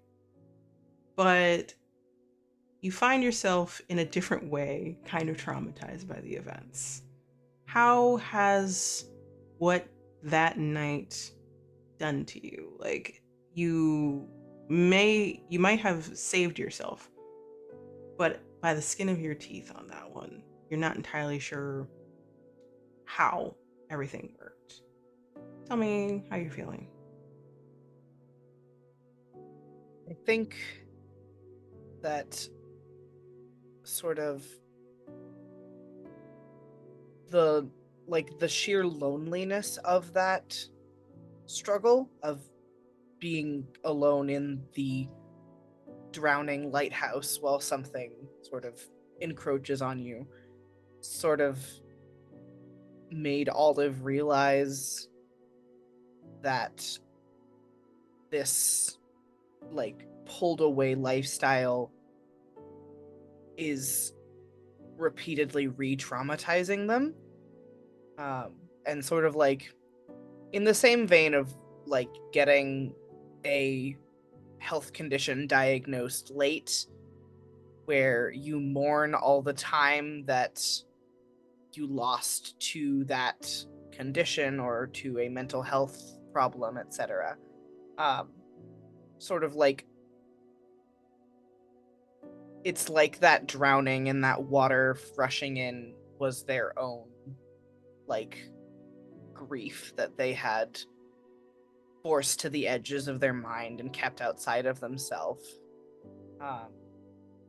and having it sort of like all come at them in that dream really, or dream, they're not, they remain unsure if it was a dream at all, but it sort of like reopened every like wound that they didn't had put out of their mind, remembering that they had, and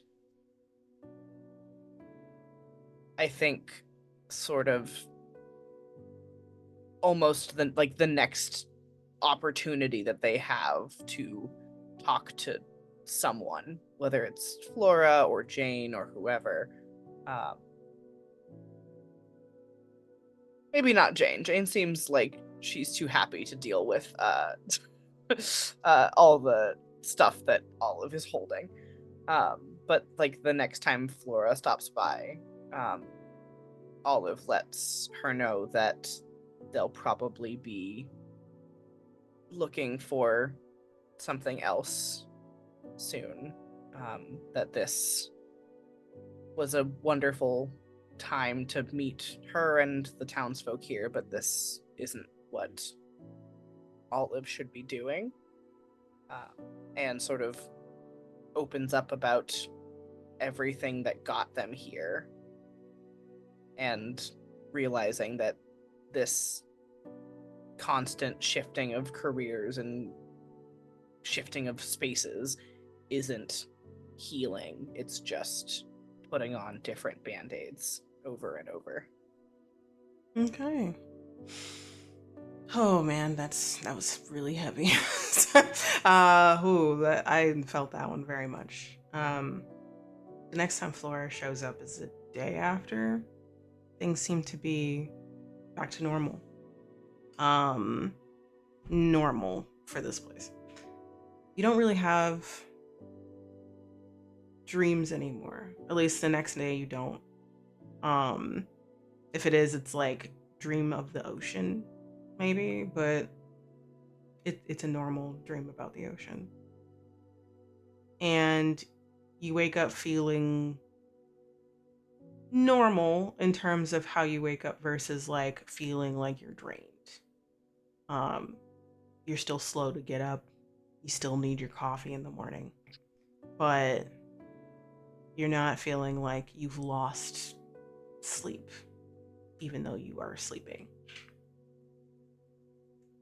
Flora takes you out, going for a walk on the boardwalk.